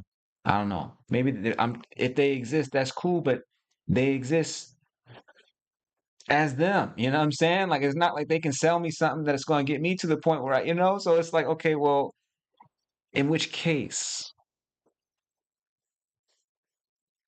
allow me to use this forgetfulness as my very opportunity to remember. I want to be able to make use of everything that comes on the scene, including these opportunities where it's like, oh wait, I'm still hung up on this narrative. The beautiful part is that the more I'm aware of my thoughts and emotions as they're happening, as they're coming in, frankly, for me, it starts to feel like, again, it feels like the human being is a node in a network, and that thoughts, feelings, specifically thoughts, feelings seem like a reaction to thoughts. Emotion seems like a reaction to thoughts.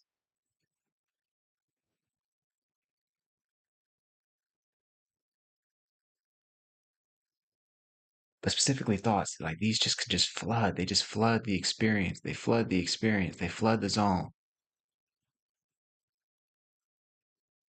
And that ability to remain as the awareness that knows, that is the invaluable opportunity. Yes, the moments of forgetfulness, they tend to shrink over time. I don't spend days in this,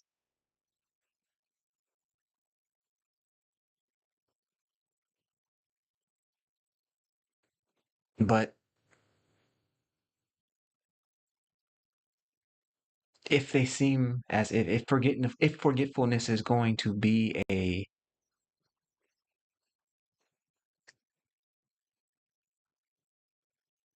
part of life, then I might as well make them into a friend. I might as well allow them to present to me their opportunity.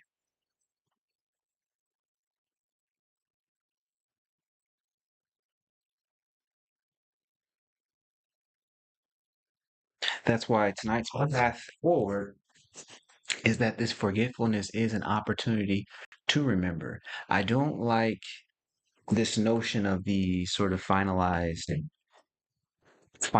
transformations. Only one thing is final, and that is the Godhead. That is the Supreme Atman. That is the Tao. That is the Supreme Awareness. The journey of the human adventure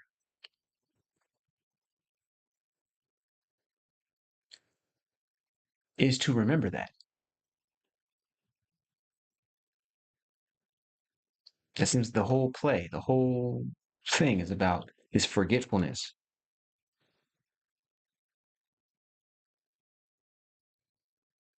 but allowing that forgetfulness not to be our way of being, but allowing that forgetfulness to be our very opportunity to remember how to be, which is to say, to return to being, which is to say, it is our opportunity to remember. This is our path forward for the evening. This is our path forward for the evening. So now, see, twin, this is so interesting what you're saying. You're saying if energy never dies, then riddle me this: what are memories? Okay, okay, okay, okay, okay. I'm also thinking like, oh, there's so much there. It's so much there. More than I can probably unpack tonight.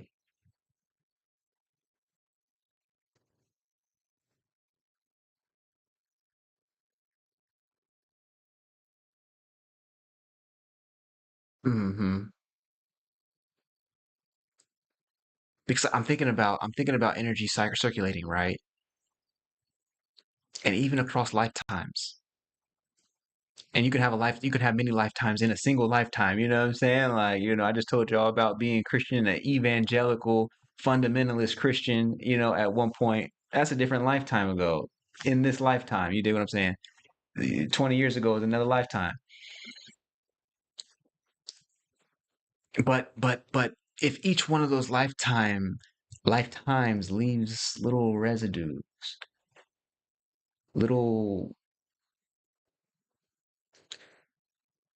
storage blocks, little storage pockets, blocks, places where energy can no longer flow through because there is some story, some attachment, some belief that is capturing all of this energy that would otherwise circulate through a system, then anytime we find ourselves moving down a life path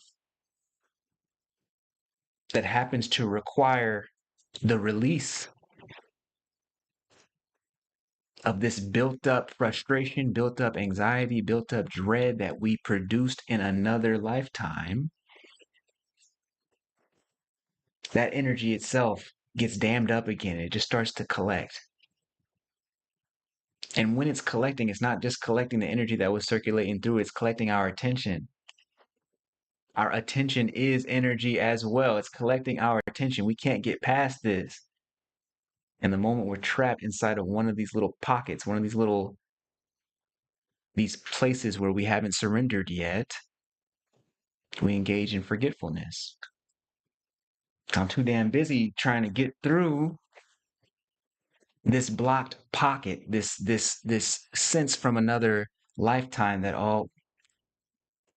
in order to be worth something, you must add value.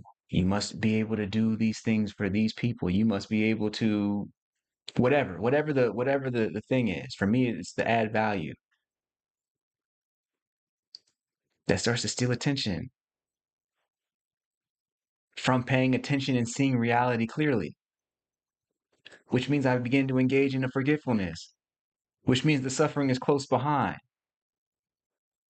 And so rather than pretend like I don't have any of these blocks, or pretend I don't have any baggage from places where I haven't surrendered fully in my life, I'd rather just use the blocks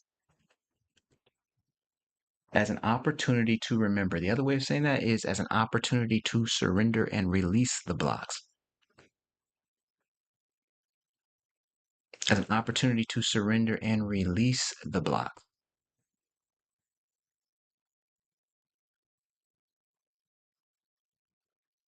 In fact,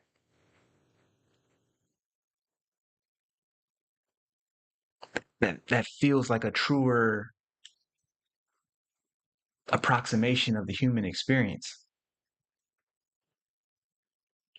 I don't know nobody born perfect.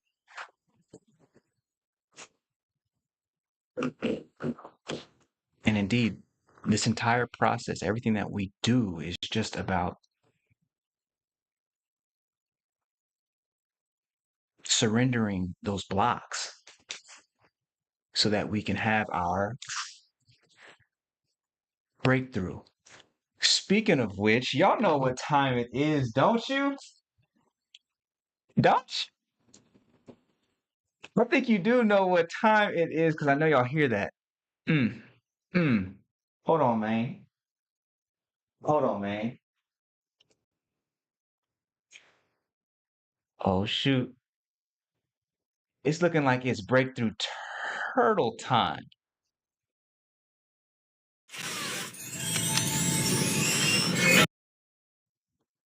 Every week, Breakthrough Turtle comes through on Divine Turtle Time. This week, Breakthrough Turtle is saying that, what's that? Oh, yes, Breakthrough Turtle is saying that he has a secret scroll that is going to help illumine the discussion tonight and make sure that you leave and go home with something very special. In order to get the breakthrough first, we must break him open. Break the turtle. Let me get it. Bang. Mm, right there. Right. Good looking. Appreciate you, B. Appreciate you, B. All right. He said, here go the scroll. Y'all saw him come through. He got the scroll. He pop it out the chest. Mm, mm. All right. All right.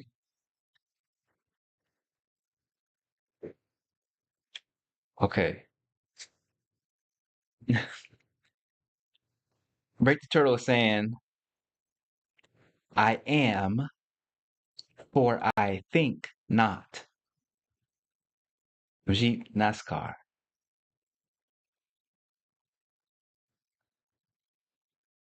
I am, for I think not. Okay, Breakthrough Turtle. This is going to take me a moment. So I'm hearing that obviously Rene Descartes has the famous line, I think, therefore I am, which came out of the European Enlightenment. Of course, when we look at that statement, we're looking at the primacy of thought on experience that Descartes was providing for us. In other words, Descartes thought that because human beings can think, that proves the existence of the human being.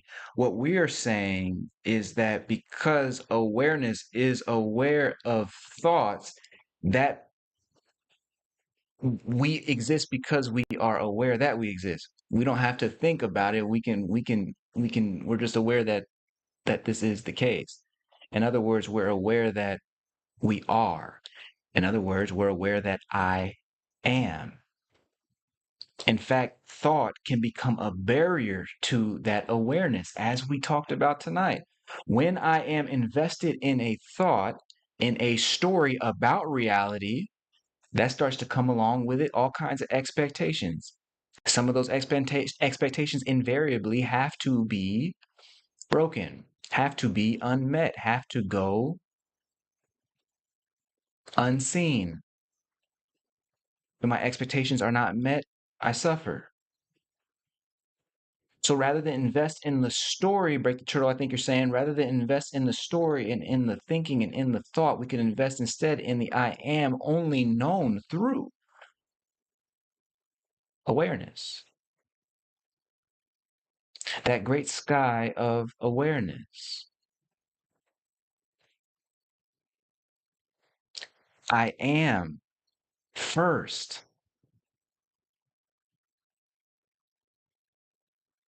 And then I think. And in this case, what Break the Turtle is bringing us tonight is that we can see that I am clearly when we're willing to surrender our thoughts, to allow our thoughts to pass like clouds through the sky.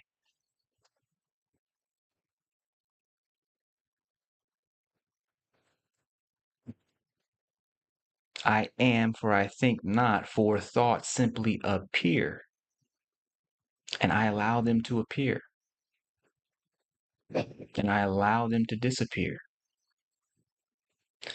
Either way, I am. Either way, I remain. Either way, I'm aware.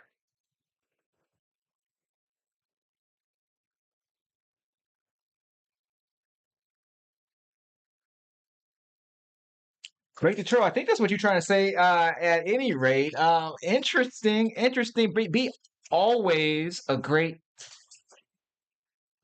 time for you to come through and kick it. But folks, tonight's conversation about remaining as this awareness, seeing that our expectations are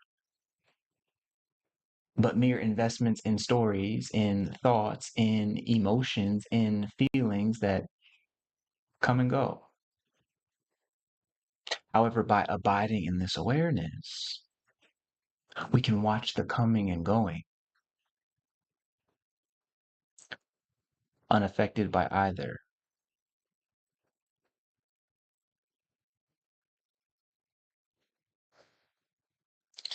And so, folks,